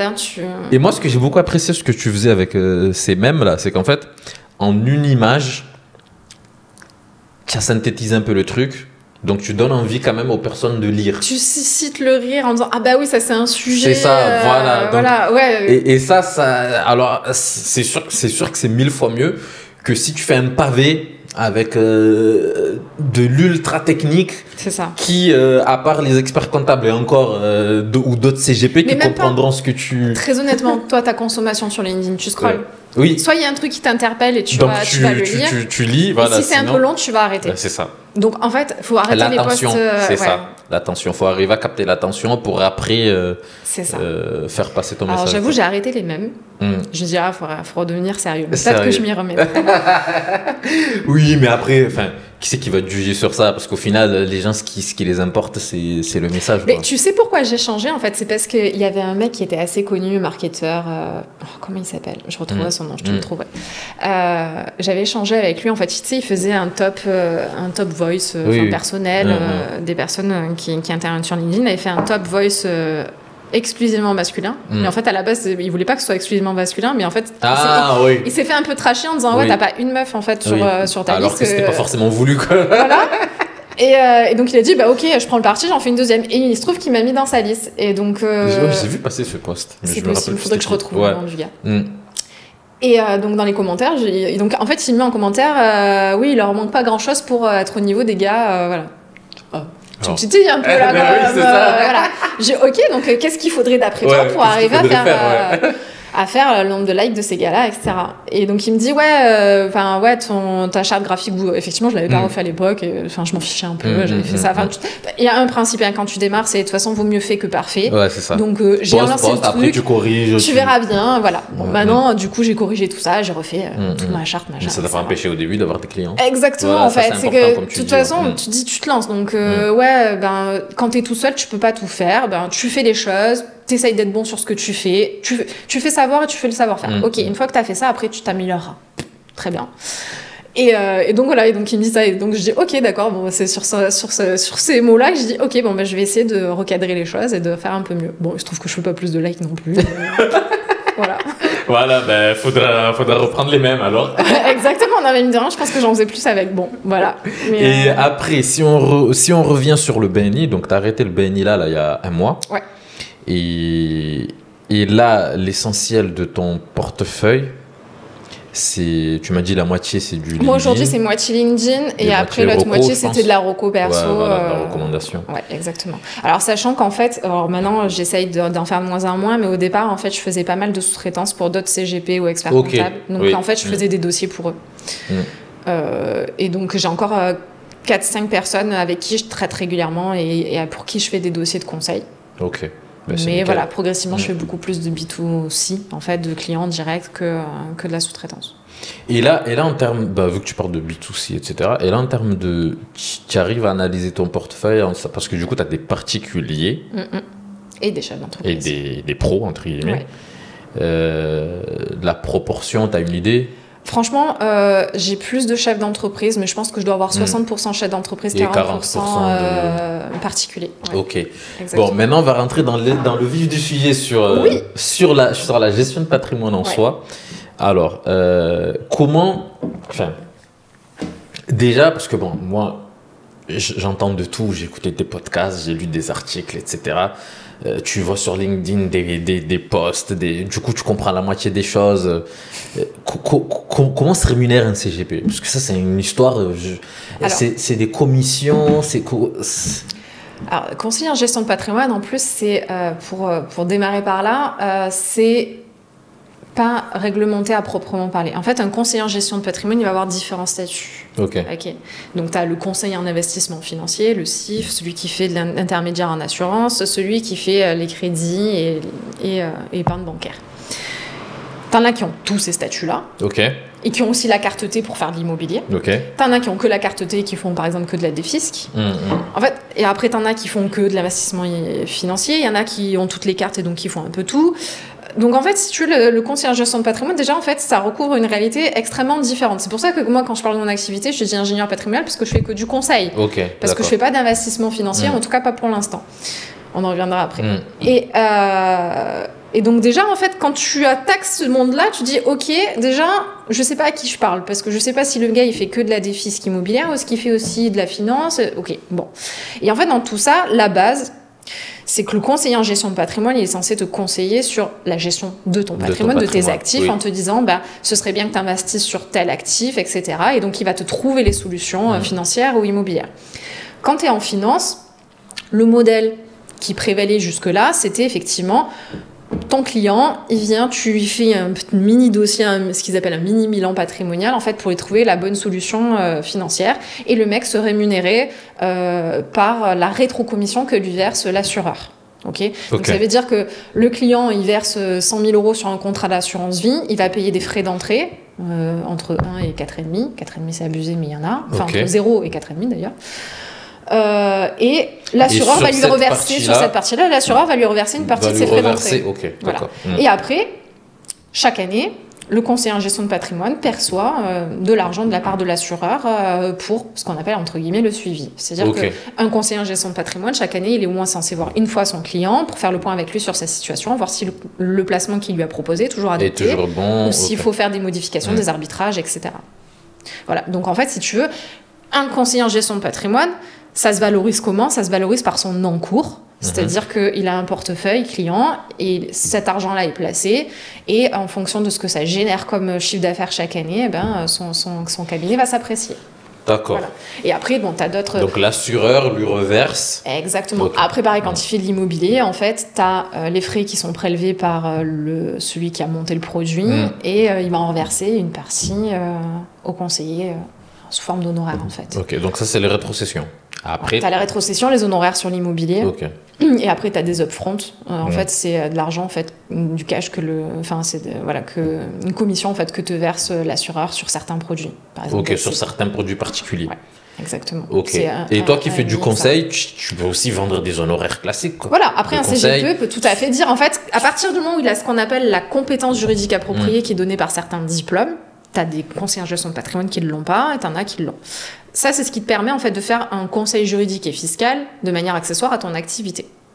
C'est ton cadre légal. Sinon, en fait, c'est sur le monopole des avocats. Tu n'as pas le droit, ou des notaires. Tu ne peux pas faire du conseil comme ça en sortant de nulle part. Donc, une fois que tu as ce statut-là, tu peux faire effectivement des dossiers de conseil, des études globales. Que tu vends, quoi. Que tu vas vendre, en fait, sous forme d'honoraires. Voilà, moi, c'est le parti que j'ai pris personnellement. Parce que quand j'ai démarré ma boîte, j'ai un ami chef d'entreprise, très très bon chef d'entreprise, qui m'a dit il faut être fort sur les points forts. Et donc, je lui dis qu'est-ce que je sais faire? Je sais faire du conseil, donc je vais faire que du conseil. Voilà. Ah, mais moi j'aime dire trouve un clou, tu tapes dedans jusqu'à ce que voilà, c'est comme ça. Après tu développeras d'autres compétences. Oui, voilà, de toute façon, tu seras obligé. Mais commence par ce que tu sais faire, quoi. Et après, si tu veux te diversifier, voilà, c'est ça. Commence par faire ce que tu sais faire. Je sais plus qui c'est qui avait dit que en fait c'est plus simple si t'es bon dans un endroit de devenir encore plus bon que d'aller reprendre de zéro sur un autre voilà, c'est ça. Tu vas ramer. Au début, tu as besoin d'une puissance de feu, tu es comme une fusée. C'est-à-dire que si tu mets pas la puissance de feu, tu décolleras jamais, en fait. Donc, après, quand tu es dans l'espace, ok, tu vas commencer à être un peu... Et qu'est-ce qui engendre, à ton avis, des incompréhensions, des polémiques sur la rémunération, etc. C'est quoi? C'est ces histoires de pourcentage en fait, où on donne pas forcément... Enfin, en fait, je caricature. T'as un principe de base, c'est que quand tu as ton contrat d'assurance vie, tu vas le faire chez Generali, chez UAF, chez Linksea, chez qui tu veux, en fait. Alors, Linksea, non, je ne sais pas chez CGP, mais bon, t'as des distributeurs, en fait, d'assurance. Et chaque assureur, en fait, a une grille de rétrocession qui va être différente. Donc déjà, ça veut dire que potentiellement, tu vas lui proposer telle ou telle assurance parce que tu sais que tu vas être plus rémunéré sur l'une que sur l'autre. D'accord, ok. Donc là, tu dis ok. Je comprends mieux. Oui. Voilà. Et après, à l'intérieur de ce que tu mets, par exemple, dans ton assurance vie, tu as des fonds qui vont plus ou moins te rémunérer aussi. Oui. Si tu mets plus d'unités de compte, tu vas être mieux rémunéré que si tu mets que du fonds en euros. Donc après, en fait, c'est là où on te parle souvent de conflit d'intérêts. C'est ça. Okay. Est-ce que tu es sûr que le conseiller que tu as rencontré t'a proposé ce produit-là parce que c'était dans ton intérêt à toi voilà. Ok, non, je comprends. Ouais. Et en fait, c'est pour ça que tu as une réglementation maintenant qui est en millefeuille, en fait, où tu es censé proposer 3 produits différents à ton client, etc. Oui, bon, après, moi, j'ai envie de dire... Ça changera pas, en fait. Si le mec, il a pas de morale, il a pas de morale, en fait. Ça, donc, il peut te proposer... Des bons, il y en a partout, des mauvais, il y en a partout aussi. Enfin, moi, j'aime bien faire comparatif à un truc très... basique en fait. Tu vas chez ton garagiste, qu'est-ce qui justifie que le mec il va te mettre des pneus Michelin ou des pneus premier prix en fait? Et il va pas te dire oui mais je suis plus commissionné sur ça ou je fais plus de marge etc. C'est un peu le même principe en fait. Maintenant après je comprends qu'il faut qu'il y ait une morale etc.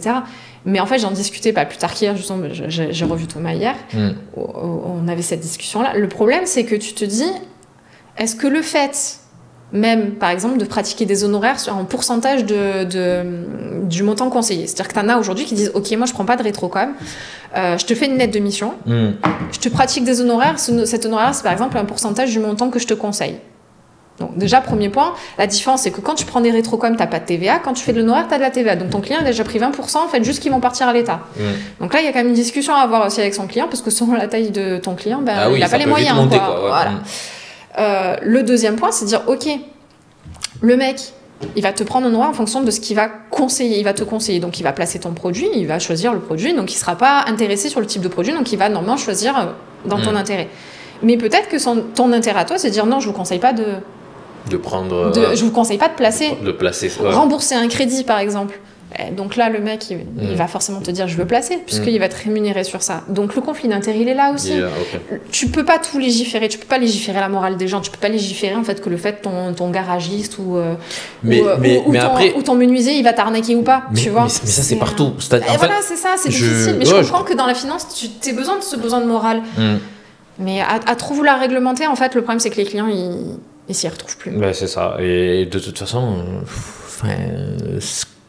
tant que CGP, qu'avocat, qu'expert comptable, que notaire, tu peux vite te retrouver aussi dans des situations où, bon, c'est vrai que là, vu que, en fonction de ce que tu prends, toi, tu es mieux rémunéré ou pas, ou un peu moins, est-ce que c'est la meilleure solution pour ton client ou pas?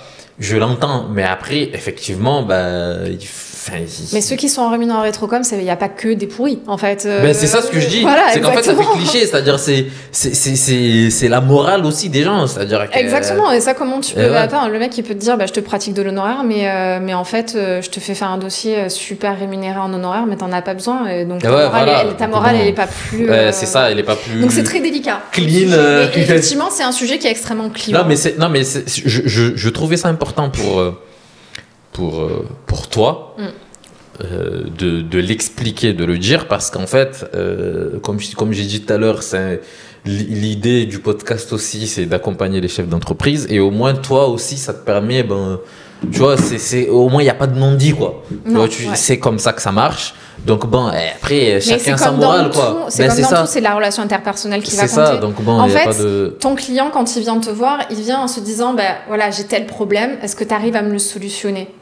Après, il y en a, j'ai envie de dire, si tu as un vrai service, moi, j'ai envie de dire, payer des frais quand tu as un service en face, mais un service aux petits oignons, ça me pose pas de problème. Le mec, il faut bien qu'il se rémunère, c'est pas un philanthrope, il est pas bénévole, quoi. Donc, quel que soit le mode de rémunération, moi, ça me pose pas de problème de rémunérer quelqu'un si j'ai du service en face. Le jour où j'ai plus de service, par contre, ça bouge, quoi. Voilà. Mais c'est justifié, il n'y a pas de raison, quoi. Et après, maintenant, ça c'est la question, à quel moment, je pense pas qu'il y ait un moment idéal, mais à quel moment, parce que toi, ta spécialité, c'est la transmission de patrimoine et d'entreprise, à quel moment, par exemple, les particuliers, à quel moment j'ai un client, par exemple, qui a une société, qui a envie, en fonction de son âge, etc., qui pense transmettre à ses enfants, à quel moment il doit commencer, entre guillemets, j'ai envie de te dire, à réfléchir? Bon, il n'y a pas d'âge, j'imagine. Il n'y a pas d'âge. En fait, tu vas avoir deux typologies de dossiers sur de la transmission d'entreprise. Tu as ceux qui arrivent en fin de parcours professionnel. Okay. Donc, à partir de 55 ans, ils commencent quand même à se poser des questions. Parce qu'en fait, si tu veux, quand tu as commencé ta vie d'entrepreneur ou même salarié, tu commences à te créer du patrimoine, tu t'endettes. Donc, en général, tu as peu de liquidité, tes enfants, ils sont en bas âge. Après, tu grossis, tu as du patrimoine, tes enfants, ils sont au collège, donc tu vas pas le commencer, pas forcément, ça va dépendre des situations, mais à commencer à leur transmettre du patrimoine. Tu vas commencer à te poser la question quand tes enfants, ils vont rentrer en études, tu vas devoir leur payer des études, et puis ils vont vouloir acheter leur appart. Donc toi, progressivement, tu as arrêté de créer du patrimoine, tu vas rentrer à la retraite, et là, tu te dis, moi, j'aimerais bien commencer à aider mes enfants, j'ai du patrimoine, je sais que potentiellement, je vais bien vivre, ok. Donc en fait, c'est vraiment cette période charnière-là où on commence à se poser la question. Et en fait, ils se posent la question aussi pourquoi ? Parce que leurs parents eux-mêmes décèdent. Et que là, ils sont confrontés en fait aux droits de succession, aux difficultés de gestion. C'est-à-dire, quand tu t'entends pas avec tes frères et sœurs et que tu dois gérer le patrimoine pendant le décès, c'est compliqué, quoi. Donc, mais il faut le faire avant. Donc, en fait, comme ils vivent très mal les situations, ils disent, moi, je veux pas réitérer la même situation pour mes propres enfants. Moi, je veux partir en me disant que j'ai fait les choses correctement et que je leur laisse pas une situation avec une bombe à retardement. Okay. Donc, que ce soit fiscal ou que ce soit en fait juste de l'entente entre les gens. Hein. Et d'ailleurs, l'entente entre les gens est souvent plus prégnante en fait comme question que la question fiscale. Et moi, j'ai vu, pas maintenant, mais j'avais un client dans un cabinet où j'ai bossé. Des fois, tu vois des choses entre la fratrie, les trucs, t'as hérité de... T'as pas idée, même dans les familles où ça s'entendait bien. Ben oui. Donc, dès qu'on rentre dans ce... Ouais. En fait, dès que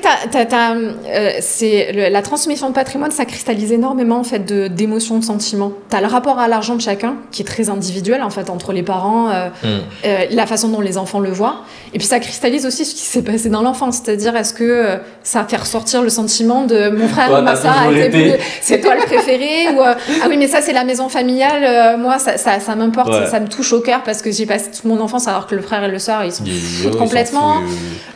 Il peut vendre. Il peut. Voilà, et en fait, tu vois que les perspectives de chaque partie, elle est très différente. Alors, je vais te prendre l'exemple en fait d'un dossier que j'ai fait. En fait, c'était un monsieur qui était opticien. Il avait 2 filles. Une de ses filles, en fait, travaillait avec lui dans le magasin d'optique, donc elle avait le diplôme, etc. Et l'autre, en fait, qui avait pas du tout le même parcours. Autre chose, quoi. Exactement.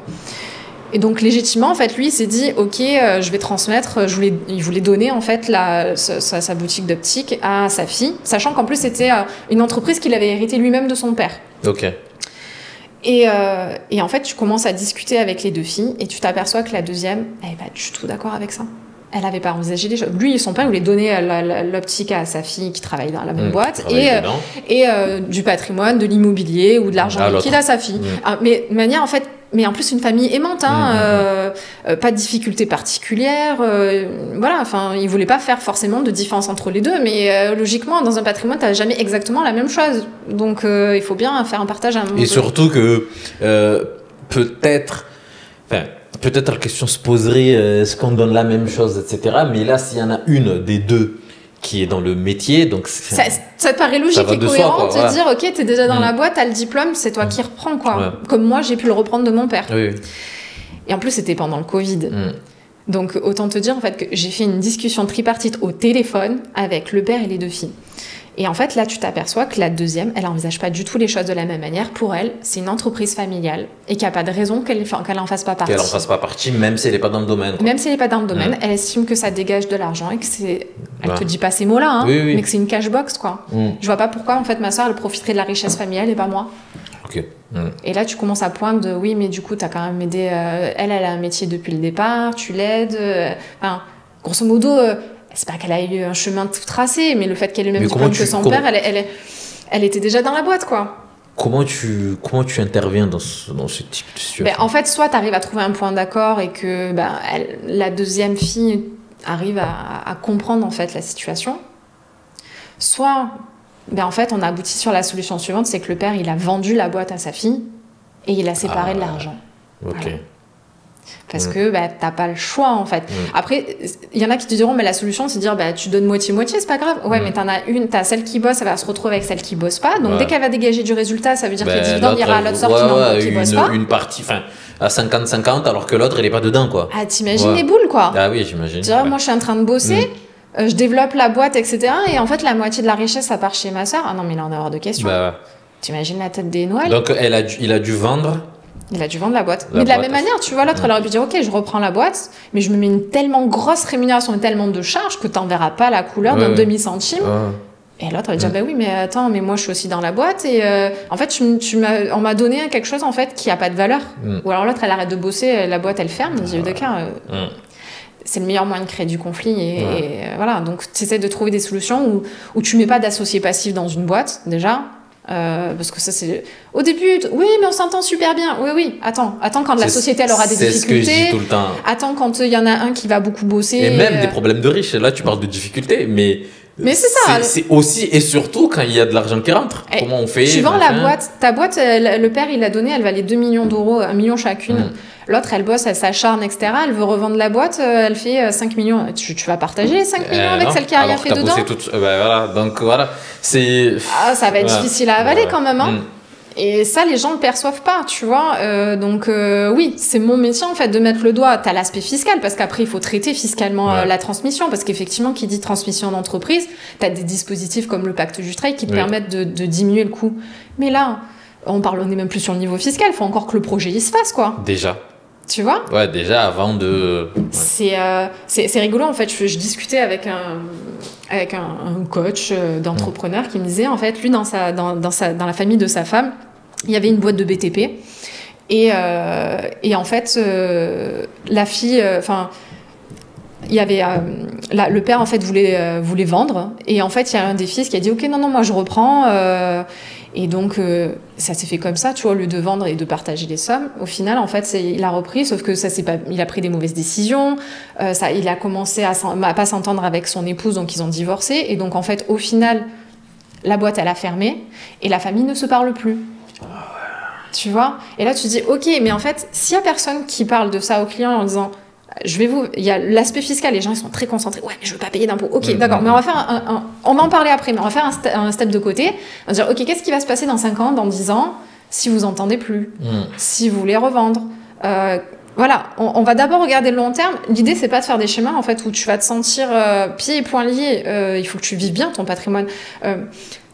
Moi, je suis pas partisane en fait des schémas où on va faire que pour du tout fiscal en disant ok, on va être jusqu'au boutiste. Ouais, je comprends, juste pour ne pas payer ou être 100% rentabilisé à mort. Ouais, mais tu vois, on en parlait tout à l'heure. C'est marrant, c'est le sujet dont on parlait avec Thomas hier, c'est de dire ok, t'as un capital, tu le rentres. Soit tu le passes pour rentabiliser à fond, soit tu rembourses un crédit. Sauf qu'il y a une différence entre celui qui dit ouais, mon crédit me gêne pas et le client qui va te dire moi, j'en vis pas la nuit en fait d'avoir un crédit. Tu vas pas avoir la même réponse à ton client.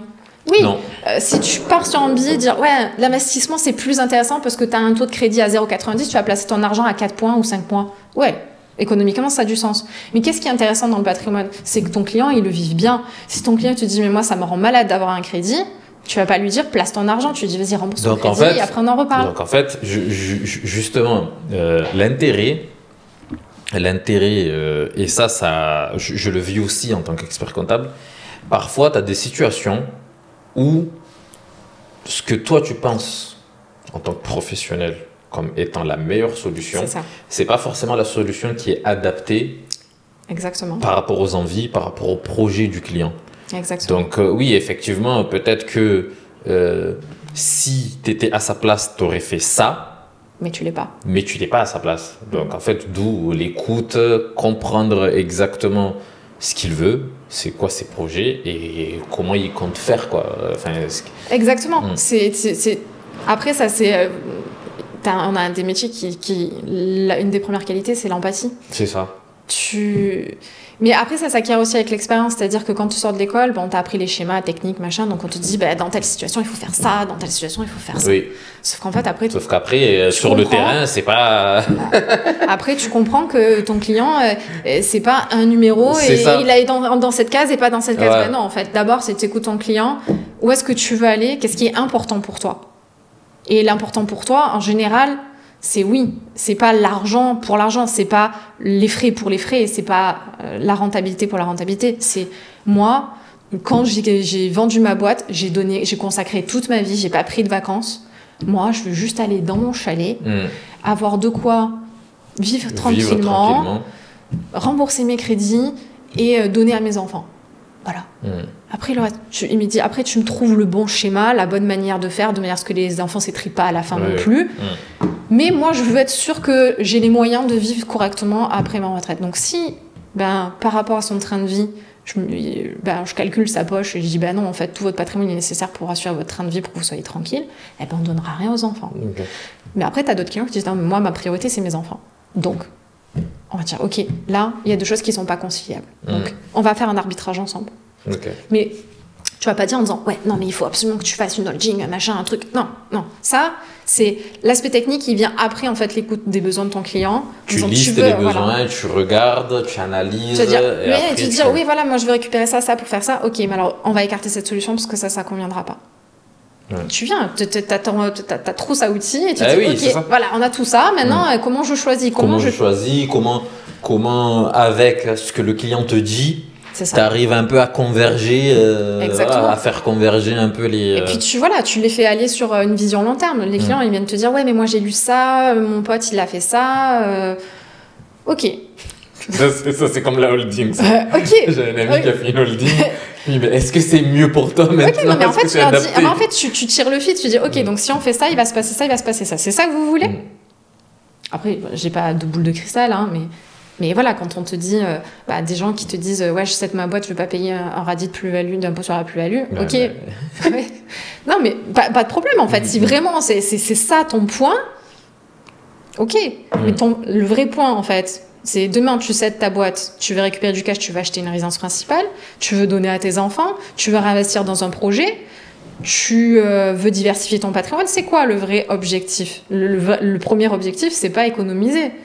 Le vrai objectif, c'est je veux du pognon pour partir en voyage faire le tour du monde parce que je veux donner 200 000 balles à mon fils parce que je veux qu'il achète sa résidence principale. Je veux déployer une nouvelle activité, donc j'ai besoin de temps pour le faire. L'économie fiscale, en fait, c'est une résultante. C'est comment on fait pour atteindre ton objectif de la meilleure des manières. Voilà.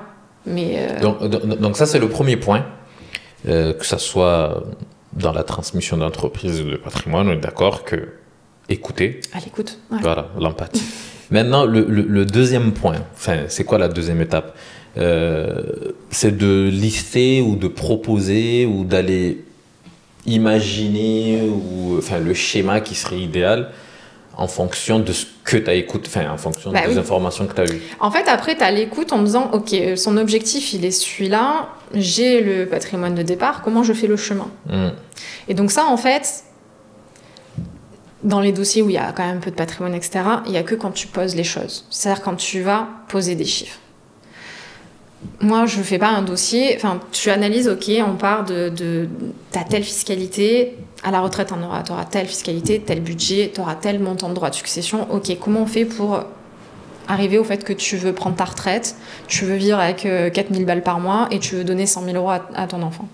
Ok, donc je vais regarder, je vais dire, ok, tu as X biens immobiliers, je vais regarder est-ce qu'ils sont rentables, parce que ton objectif c'est de vivre avec 4 000 balles par mois, donc ça veut dire qu'il faut que je regarde déjà est-ce qu'ils te ramènent vraiment de l'argent ou est-ce qu'ils t'en coûtent, parce que l'immobilier, tu as énormément de personnes en fait qui arrivent à 50 ans, 60 ans, ils ont un patrimoine immobilier très développé et en fait tu t'aperçois que quand tu mets bout à bout la rentabilité du bien, les charges, l'impôt sur le revenu, les prélèvements sociaux, l'impôt sur la fortune immobilière par rapport à l'ensemble des tracas que ça leur génère, tu leur dis en fait ça vous rapporte peanuts. Rien, ouais. Voilà, vous allez faire 1% de renta et encore, et si vous avez plus de vacances, c'est-à-dire que y a un départ de locataire, si vous avez plus de travaux, avec les travaux énergétiques, etc., ça va vous coûter de l'argent. Voilà. Et donc là, tu leur expliques, ok, si je veux atteindre 4 000 euros par mois, il va falloir que je fasse beaucoup mieux. Donc on va commencer peut-être à dire, on va vendre, je paye ma plus-value, je rembourse mon crédit, combien il me reste? Ok, avec ça, où est-ce que je vais le mettre? Donc je dois donner aussi à mon enfant, où est-ce que je replace? Et donc là, en fait, tu commences petit à petit à mettre en fait ta stratégie en place. Et une fois que tu as toutes tes cartes, tu dis ok, donc là il faudrait qu'il fasse tel type d'investissement, là il faudrait qu'il peut donner en fait dans ce cadre fiscal à son enfant parce qu'il va pouvoir lui donner 100 000 euros sans que ça il se départisse trop de patrimoine. Après on peut même imaginer, tu veux donner, etc. Est-ce que je change mon régime matrimonial, je protège un peu mon conjoint, je lui donne un peu plus de patrimoine? Enfin, tu vois, il y a des questions comme ça qu'il faut prendre avec un peu plus de hauteur. Et une fois que tu as posé des chiffres, tu projettes. Moi, je fais tout en Excel. Oh, bon, de toute façon, ça, c'est l'outil. C'est la base. Moi, j'en ai vu des outils à chaque fois. On nous vend le fait qu'il y a des nouveaux, des trucs, mais Excel. Moi, si tu veux, tu as des grands noms sur la gestion de patrimoine, des logiciels, les big experts, etc. Moi, en fait, au final, je l'ai pris. Ça m'a coûté un pognon de dingue, mais je l'utilise pas. Je l'utilise pas parce qu'en fait, c'est pas fonctionnel. Ouais, mais le plus important, c'est de donner de la valeur à ton client, quoi. Mais en fait, l'Excel, l'avantage, c'est que tu as ton outil et après, en fait, tu peux le personnaliser en fonction de ce que tu veux lui mettre en avant, de la spécificité du bien, de la situation, etc. Donc là, hop, tu es hyper agile sur ta proposition de valeur. En plus, tu peux le faire tourner devant ton client. Mais en vrai, on s'en fout tant que tu apportes le conseil. C'est ça, voilà. Que tu utilises, quoi. Après, il y a des questions. Alors, tu vois, j'en discutais avec un avocat qui me disait, ouais, mais réglementairement, le fait de ne pas utiliser un outil professionnel, on se met en risque. Écoute, moi, Big Expert, il y avait des erreurs dedans. Donc, on va dire, je suis pas plus sûre de la fiabilité du truc que ce que j'ai fait moi. Qu'est-ce que toi, t'as fait, toi, quoi. Donc, bon, ok. Et quel est. Là, si on prend un cas concret, je sais pas moi, j'ai un client qui a voilà, tiens, j'ai un client qui a son père qui a une entreprise et son père veut le céder à ses enfants. Quelles sont les questions à se poser? Quels sont les dispositifs qui existent et comment en profiter? Ils sont 2 frères. Ok. Tous les 2 reprennent? Les 2 aimeraient reprendre la société. D'accord. Mais comme ton cas de tout à l'heure, je ne suis pas sûr que les 2 soient dans le métier. D'accord. Parce que lui, il est informaticien, data scientist. Son frère, je ne sais pas trop il fait quoi, mais son père, il fait un truc qui n'a rien à voir. Bon, après ça, c'est pas le... Bon, c'est juste savoir si déjà t'en as qu'un ou t'en as 2, c'est pas pareil. Les deux, ils sont 2 frères. Ils veulent reprendre la boîte de leur père. Ok. Comment tu fais?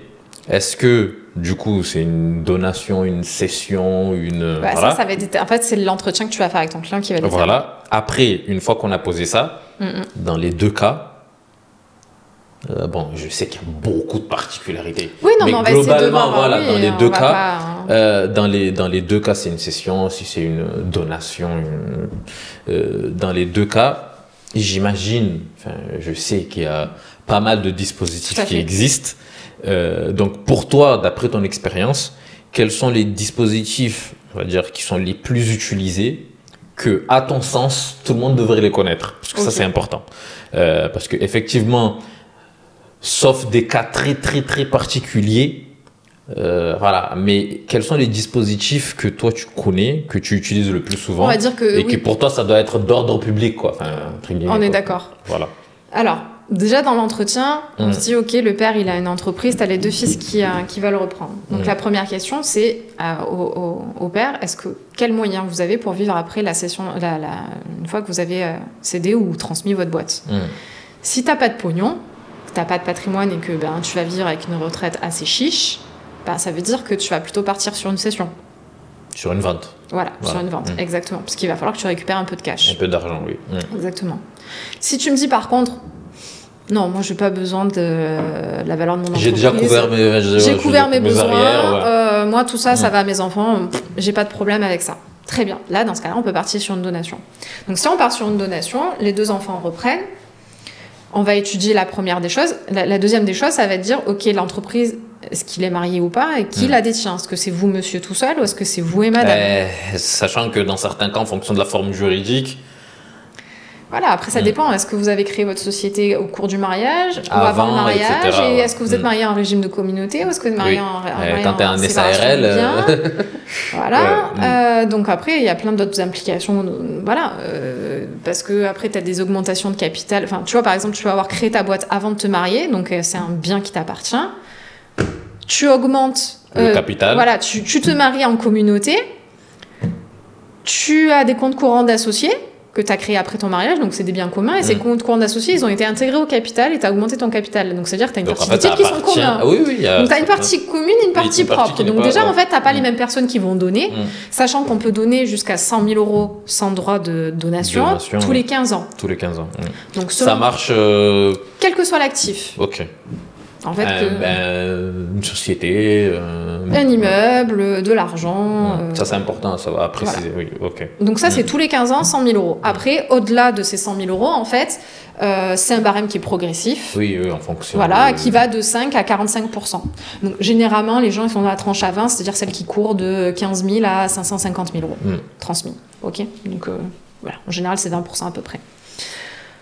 Donc déjà tu dis ok, qui c'est qui détient quoi? Alors, on va dire monsieur il détient tout seul, donc on va faire la donation uniquement sur ses abattements à lui. Donc là on va utiliser ce qu'on appelle le dispositif du trail. Le pacte du trail. Pacte du trail. Donc après il faut remplir les conditions du pacte du trail parce que l'administration fiscale en fait nous permet de bénéficier d'un abattement de 75% sur la valeur transmise. Donc c'est-à-dire que si ma boîte elle vaut 1 million d'euros, je ne vais pas payer des droits de donation sur 1 million mais sur 250 000. Oui. Voilà, exactement. Donc ça fait quand même... une économie qui est quand même très très importante, très forte. Donc la contrepartie, tu imagines bien qu'elle est extrêmement vigilante et qu'il faut remplir certaines conditions. Il faut vraiment rentrer dans les... Voilà. La première des conditions, c'est la fonction de direction. Donc en fait, alors il faut savoir que le pacte du trail, c'est en 2 temps. Tu as un premier temps qui s'appelle l'engagement collectif, c'est-à-dire que le père en question, lui tout seul ou lui avec un associé, ils prennent l'engagement de conserver les titres de la société pendant au moins 2 ans. Ok. Au cours de ces 2 années-là, il va donner la boîte. D'accord? Dans l'acte de donation, les enfants donataires, ils vont prendre l'engagement de conserver les titres pendant 4 ans à la fin de la période d'engagement collectif. Donc, admettons, en 2020, tu prends un engagement collectif. Donc, au moins jusqu'en 2022, tu es censé garder tes titres. D'accord? Pour celui qui donne. Pour celui qui donne. Donc, en 2021, ils décident de donner. D'accord? Donc, c'est au bout d'1 an. Ce qui va se passer, c'est que les enfants ils vont conserver les titres pendant la dernière année de l'engagement collectif et ensuite, à partir de cette dernière année, ils vont garder 4 ans. Voilà. Donc, en fait, les enfants, ils ont regardé 5 ans. 5 ans, au final. Ok, mais si tu prends bout à bout, ça fait bien 6. Ok. Donc, ça, c'est les 2 périodes. Engagement collectif, engagement individuel. L'autre condition, c'est il faut que pendant la durée de l'engagement collectif, donc le père qui est donateur, il doit avoir la fonction de direction, ou en tout cas un des signataires. C'est-à-dire que par exemple, dans une société où le père en question, il n'est pas dirigeant, mais son associé, oui, il faudra que le pacte du trail, il soit signé aussi par son associé, et que cet associé-là ait bien la fonction de direction. Président si c'est une SAS, ou gérant si c'est une SARL. Okay. Et ensuite, pendant la période d'engagement individuel, il faut que soit le père donateur ou l'associé signataire ou les enfants aient aussi une fonction de direction pendant 3 ans après la transmission. Bon, après, tu as des trucs un peu plus technico-techniques, on s'en fiche. Mais après, pendant les 3 ans, ça peut être un des frères ou l'autre, oui, ou alternativement. En fait, peu importe, ça doit être un des deux. Oui, okay, qui garde la fonction, quoi. Exactement. Voilà. C'est-à-dire qu'il n'y en a pas. Ils peuvent pas se dire, je mets un locataire gérant à la place, par exemple. Oui, je fais autre chose, quoi. Voilà. Ou je mets un salarié. J'en sais rien. Peu importe. Mais en tout cas, il faut absolument que eux, ils gardent cette fonction de direction. Et après, l'autre. Après, bon, t'as diverses conditions, mais c'est aussi que tu dois signer un engagement qui porte au minimum sur 34% des droits de. Alors, je sais plus si c'est droit de vote ou du capital. Parce qu'en fait, maintenant, tu as une dichotomie. Tu as 17%, je crois, des droits de vote et 34% du capital. Ok. Voilà. Quand tu es dans une société non cotée. Donc voilà, ça, il faut que tu aies un minimum d'engagement. Par contre, si par exemple tu donnes 100% des titres, pour bénéficier à 100% du trade, il faut que 100% de tes titres ils soient dans l'engagement. Ok. Et donc, à partir, si tu remplis toutes ces conditions, plus les déclarations que tu fais, etc., tu bénéficies de 75% d'abattement sur la valeur transmise. Donc tu payes les droits sur les 250 000. Exactement. Enfin, dans notre cas. Donc l'avantage, c'est que tu as 250 000, tu divises par 2, donc 125 chacun, moins les 100 000 euros d'abattement, tu t'es taxé sur 25 000. Voilà.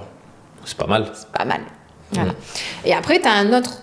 On va dire un autre twist intéressant, c'est que si tu donnes avant tes 70 ans de la pleine propriété, tu as droit à 50% de réduction sur les droits.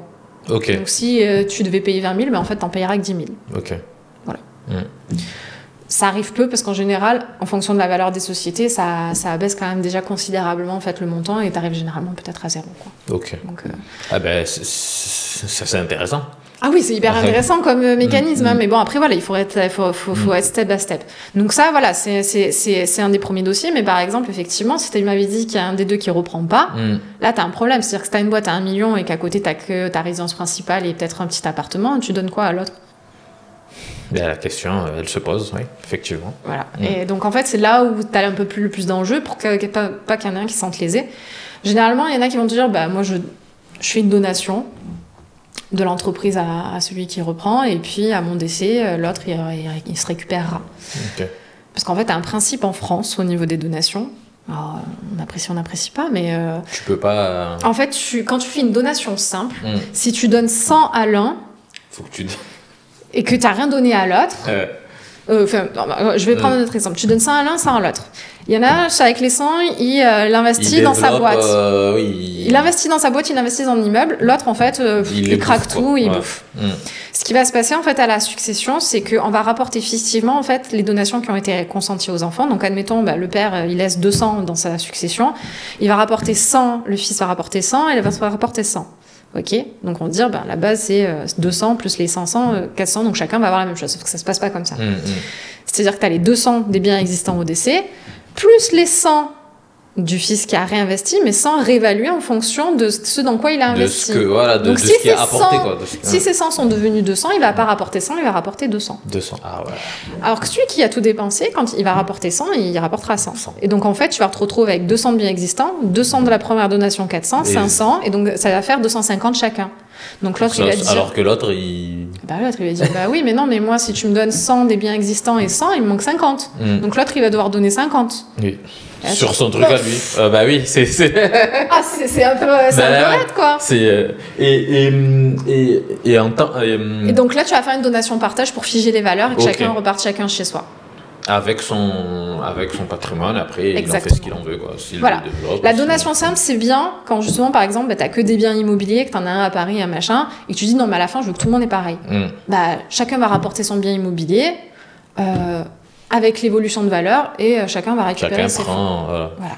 Là, ça se justifie le fait que tu aies une réévaluation, comme ça, vraiment, tout le monde repart sur un pied d'égalité. Mais quand c'est une boîte ou que c'est l'autre qui a créé la valeur de la boîte, là, tu vas avoir un conflit latent sur quelle valeur je rapporte. Parce qu'il faut que je rapporte la valeur du bien au jour du décès d'après son état à l'époque de la donation. C'est-à-dire au moment où le père il a donné. Mais comment tu fais pour savoir si c'est parce qu'il y a une évolution du marché ou si c'est parce que le mec il a bien bossé dedans, le repreneur? Voilà. C'est explosif. J'imagine sur des familles où t'as des enfants qui font pas la même chose. Il suffit qu'il y ait un petit conflit. C'est ça. Voilà. Et là, tu peux être sûr que tu pars pour 10 ans d'expertise. Et si jamais la personne, le papa, dans l'exemple que je t'ai donné, a besoin d'argent, donc on part sur une session. Donc ça reste une session classique, quoi. On va lui réserver les titres et il vend, quoi. Voilà, il vend. En fait, après, t'as... aujourd'hui, la plus-value, c'est soit ce qu'on appelle entre guillemets la flat tax, c'est-à-dire, admettons, ta boîte elle vaut 1 million, tu l'as créée pour 1 euro symbolique, donc tu as 1 million de plus-value. Ok. Donc ça veut dire que tu as 1 million qui vont être taxés. Déjà, voilà. C'est marrant, vendredi, j'ai rencontré des clients, je leur ai expliqué que non, ils vont prendre 30% en fait, l'État. Donc, ah ouais, non, mais ils nous ont pas aidés. Bah oui, mais c'est pas grave, ça. c'est pas leur problème. En fait. Tu crées de la richesse, ils ponctionnent. Voilà. Les gens ont du mal à comprendre que c'est pas que dans les biens immobiliers ou machin, t'as pris de la valeur, tu payes, mais en fait, des titres, ça reste quand même. Tu crées de la valeur. Si t'as de la richesse, t'as les raptos qui passent. C'est ça, donc voilà. Donc tu payes ta flat tax. Voilà, donc c'est 30%. C'est, en fait, très exactement, c'est 12,8% d'impôt sur le revenu, 17,2% de prélèvements sociaux. Et tu peux choisir le barème progressif de l'impôt. Mais ce barème progressif de l'impôt, il est intéressant que si tu as acquis tes titres avant 2018, parce que le régime d'avant 2018 te permettait d'avoir des abattements pour durée de détention. Si tu les as acquis après, c'est même pas la peine de... Voilà. Si tu pars en retraite, jusqu'au 31 décembre de cette année, tu peux bénéficier d'un abattement de 500 000 €. Mais uniquement à l'impôt sur le revenu. Okay. Donc l'effet, il est quand même très limité, mais ça peut être intéressant parce que tu vas potentiellement écraser 500 000 € de plus-value taxé à 12,8. Ce qui n'est pas rien. Ce qui n'est pas rien, on est d'accord. Mais par contre, les 17,2, tu les devras en 100%. Ça, de toute façon, tu les dois. Voilà, les prélèvements sociaux, ça peut pas ce que tu fais. Tu passes à la, tu passes à la caisse. Donc voilà, après, effectivement, le fils va racheter, et à ce moment-là, on va lui proposer quoi ? On va lui proposer de monter une holding. Elle va racheter. Exactement. Pourquoi ?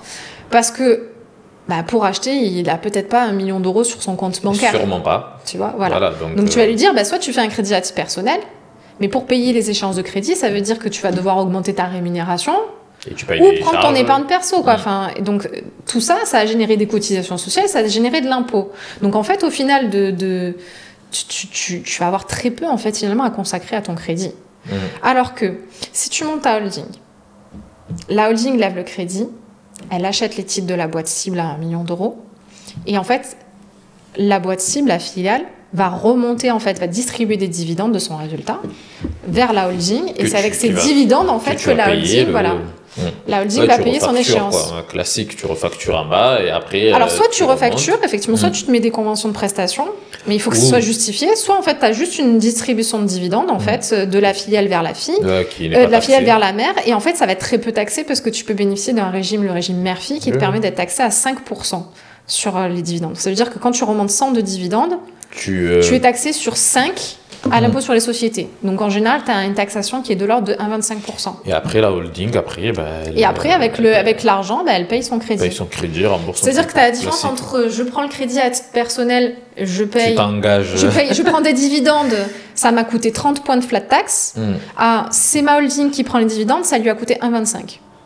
Il n'y a pas photo, tu vois, pour payer. Après, évidemment, il faut baquer le truc. C'est-à-dire qu'à un moment donné, il faut que la fille, elle dégage du résultat. Si elle dégage pas du résultat, tu peux pas faire ça.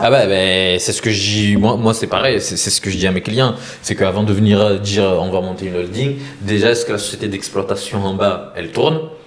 Elle a une activité qui fait qu'elle dégage du résultat, de la trésorerie. C'est ça, surtout ça. Parce qu'il y a aussi l'intérêt des conventions de trésorerie. Oui, tu vas pouvoir faire circuler, etc. La trésorerie. Monter une holding pour monter une holding, ça c'est le classique. Tu vois, quand je t'ai dit le poste en question sur la holding, le client, on lui a fait monter sa holding. Enfin, moi, je lui avais pas conseillé, mais... il se trouve qu'on lui a proposé, oui, c'est bien, mettez en place une holding, etc. Donc, il a dégagé du résultat, mais sauf qu'il n'avait pas de trésorerie en face. Donc, en fait, sa holding, c'est une coquille vide. Non, mais une holding, ça a du sens que si tu veux développer une autre activité ou que tu veux faire du patrimoine. Tu veux acheter des titres, ou tu veux faire du patrimoine. Investir dans une SCI pour de l'immobilier, exactement. etc. Mais si t'as pas de pognon, tu peux remonter du résultat, t'as un compte courant d'associé. Mais la trésorerie, après, si t'as pas d'argent, t'investis dans rien. Après, c'est pareil, ça c'est la logique aussi comptable. Il y en a qui font la grosse confusion entre le résultat et la trésorerie. C'est pas parce que tu as fait un résultat à 20 000 que tu as la trésorerie. Que tu as 20 000, quoi. En fonction des dettes. En fait, c'est des dettes et puis ton besoin en fonds de roulement. C'est-à-dire qu'à un moment donné, il y a forcément une partie que tu vas laisser en réserve parce que tu vas en avoir besoin pour ton activité.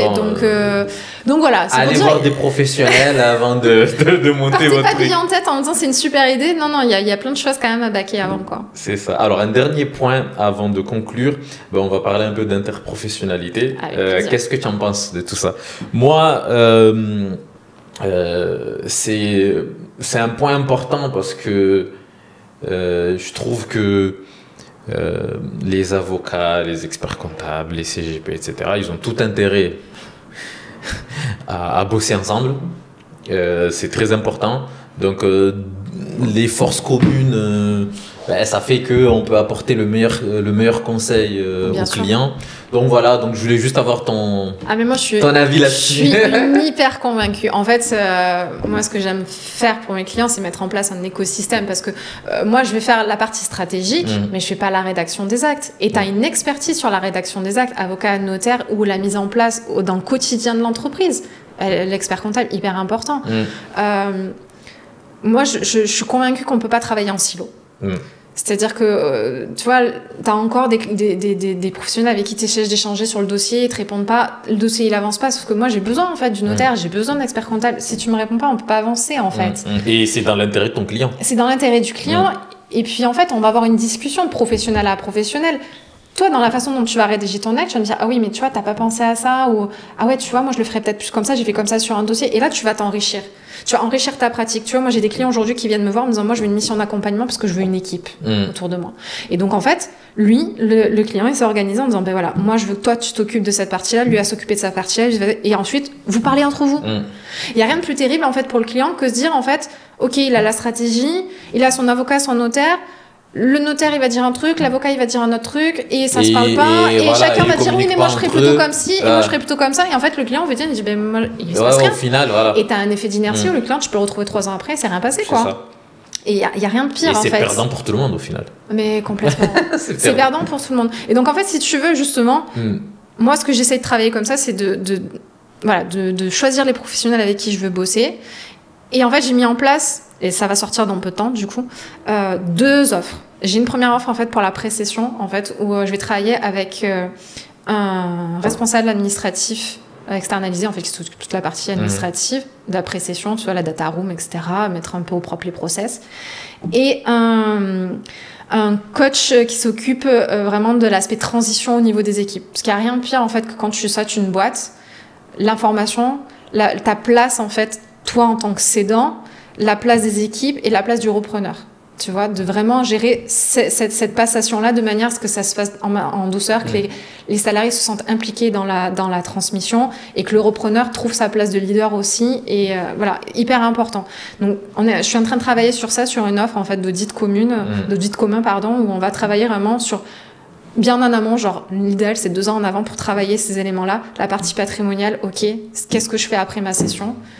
Est-ce que je vais faire une donation à mes enfants ? Est-ce que je développe une autre boîte, etc. Donc vraiment toute la partie patrimoniale. La partie, je mets ma boîte en ordre de marche. Et la partie, je prépare mes équipes et je me prépare moi à la session, individuellement. Ça, c'est une première étape. Et tu vois aussi que l'interprofessionnalité, c'est avec plein d'autres professions. Et c'est hyper important. Cette partie-là, ouais, tu es obligé de... Voilà, et c'est hyper intéressant, hyper enrichissant. Et après, en fait, on va travailler de pair avec l'expert comptable, justement. Parce que lui, il connaît l'entreprise, son besoin en fonds de roulement, sa capacité de financement. C'est lui qui va travailler avec le repreneur derrière. Donc, en fait, tu as un vrai travail d'équipe. Il faut qu'on soit moins dans la main, en fait, pour ces projets-là. Et après, tu as la pré-session, donc justement, que je vais travailler avec Thomas, où je me suis rendu compte, en fait, que c'est bien, en fait, de leur dire, OK, demain, on va faire un apport holding, session, tu sais, tu as les contraintes de réinvestissement. Moi, j'ai pas la casquette d'investisseur. De conseiller financier. Et donc Thomas en fait va développer cette offre-là où on va proposer aux clients qui sont dans ces perspectives-là de pouvoir réinvestir, faire des placements et investir en fait dans du capital développement. Parce que lui en fait il a vendu son cabinet, il l'a expérimenté lui-même, il a énormément de contacts, etc. dans ce milieu-là, dans les startups, dans les incubateurs, etc. Et c'est de proposer vraiment une offre personnalisée via en fait son groupe à lui qui s'appelle YouFin, des investissements un peu innovants et vraiment dans l'intérêt aligné avec les intérêts du client. Donc dedans, en fait, tu vas retrouver effectivement les investissements dans du capital développement, de l'immobilier fractionné, de l'investissement retraite, etc. Et donc tout ça, c'est lui qui va le développer avec moi pour les clients. Donc voilà, tu vois, l'interprofessionnalité, c'est avec ceux qui font de la finance, avec l'expert comptable, avec l'avocat, avec le notaire. Il faut se parler, en fait. Il faut se parler, il faut mettre un peu les égos de côté et dire c'est quoi... Non, mais ça... Non, je sais qu'on le vit sur le terrain. Tu le vis sur le terrain et se dire, OK, c'est quoi l'intérêt de mon client ? C'est... voilà, toi, tu sais faire ça, tu sais le faire bien. Et tu vas me donner un feedback, en fait, sur ce que je vais te proposer. Et comme ça, on va enrichir la pratique. Et même en termes de... au-delà du client, et même pour l'expérience, pour le gain personnel parce qu'on n'a pas la même vision, on n'a pas les mêmes... voilà, donc bon, on a tous la vision de notre profession. C'est ça, c'est toujours enrichissant en fait. Parce que le notaire, il va être très civil, branché famille, immobilier. Voilà, l'expert comptable, lui, il est au quotidien dans l'entreprise, il connaît l'antériorité, il connaît un peu le fonctionnement du chef d'entreprise, il connaît le secteur d'activité, puisqu'il a d'autres clients, donc il voit comment ça se passe. Enfin, il a les chiffres. T'as l'avocat, lui, toi, l'expert sur la rédaction du pacte d'associés. Tu vois, tu veux... On parlait de tes 2 clients, là. Ouais, mais peut-être qu'à un moment donné, il faut réglementer un petit peu, il faut prévoir des règles, en fait, pour le fonctionnement entre eux deux, même s'ils sont frères. Et j'ai envie de dire presque plus même, parce qu'ils sont frères. Ouais, qu'il faut faire attention. Parce qu'il y a non seulement, en fait, la relation professionnelle, mais en fait, il y a la relation famille, personnelle et familiale qui va s'interposer entre eux, comment ils ont vécu leur enfance, les non-dits entre eux, etc. Et le pacte d'associés, ça, l'avocat, il va être hyper pointu sur le sujet, et donc tout ça, en fait, c'est pas ce que tu vas être discuter. Beaucoup plus à l'aise et pointu que toi et moi, quoi. Donc, Exactement, parce que moi je fais pas de la rédaction et il y a des choses que tu sais pas ce qui est possible de mettre en place, ce qui est pas possible de mettre. Donc, ok, maintenant on se met tous autour de la table et on se dit voilà, le client il va arriver là. Moi j'ai proposé ce chemin là, qu'est-ce que t'en penses? Est-ce que du coup tu le ferais un peu plus comme ça, un peu plus comme ça? Ok, et hop, après on y va. Donc c'est important. Ah, mais c'est important. C'est important. Indispensable. Alors, indispensable, voilà, tu as trouvé le bon mot. Donc là, on a fait un bon programme. Est-ce que tu as un petit mot de la fin, quelque chose que tu voulais partager, soit sur le sujet, soit à titre personnel? Je n'ai pas pensé à ça, je vais réfléchir 2 petites secondes. Ah ben voilà, prends le temps. Prends le temps. Un truc que j'aimerais partager... Ouais, peut-être un truc personnel, en fait, sur l'entrepreneuriat. Avec plaisir, on prend. Ouais, parce que t'es comme moi, tu on vient de se lancer, Et tu t'aperçois à quel point c'est très différent d'être entrepreneur, d'être salarié. Non. En fait, tu peux être un très bon salarié, un très bon entrepreneur, mais par contre, c'est l'école de la vie. C'est-à-dire que tu apprends plein de choses et tu découvres plein de choses sur toi. Et en fait, c'est hyper important, en fait, de travailler sur soi. Parce que en fait, quand t'es salarié, quand t'as un problème, tu dis mais c'est pas moi, c'est mon patron, c'est l'autre salarié, etc. En fait, finalement, là, tu diffères sauf si t'es branché développement personnel, à un moment donné, c'est vrai que c'est toujours difficile de faire sa propre remise en question. En fait, quand t'es entrepreneur, t'es seul face à toi-même. Donc, si tu veux avancer, en fait, tu sors de ta zone de confort et tu dis tout ce que je faisais avant, faut que je change. Et on parlait des réseaux sociaux. Oui, tu n'aimes pas t'exposer, tu vas t'exposer. Tu veux pas faire de commercial, tu vas faire du commercial. T'es obligé de le faire. Tu dois te former, mais sur plein de sujets, le web marketing, l'administratif. En fait, faut pas avoir, c'est une super école de la vie, une super école personnelle, et tu sais que tu vas tellement évoluer vite, en fait, si tu prends le parti de te dire, ok, tout ce que je savais faire, t'oublies pas, mais tu fais tout péter et tu pars sur de nouvelles compétences, en fait. C'est hyper intéressant. Donc, important. N'hésitez pas à vous lancer dans l'entrepreneuriat. Allez-y. C'est tellement formateur personnellement. Si c'est quelque chose qui sommeille en vous, allez-y. Moi, je dis ça parce que pareil, je reçois des messages de jeunes experts comptables diplômés il y a pas longtemps, etc. Et effectivement, j'ose pas me lancer, je sais pas est-ce que je serai bon. J'ai dit écoute, de toute façon tu sauras jamais tout. Tu y vas, tu apprends, si t'as un problème, tu te fais accompagner par soit un confrère, machin, si c'est pas ton domaine, tu vois quelqu'un qui est de son domaine. Même entre confrères, en fait. Donc, il faut se parler, pas tout seul dans son coin. C'est important. Et on apprend plein de choses. Moi, en 7 mois, j'ai appris beaucoup de choses. C'est ça.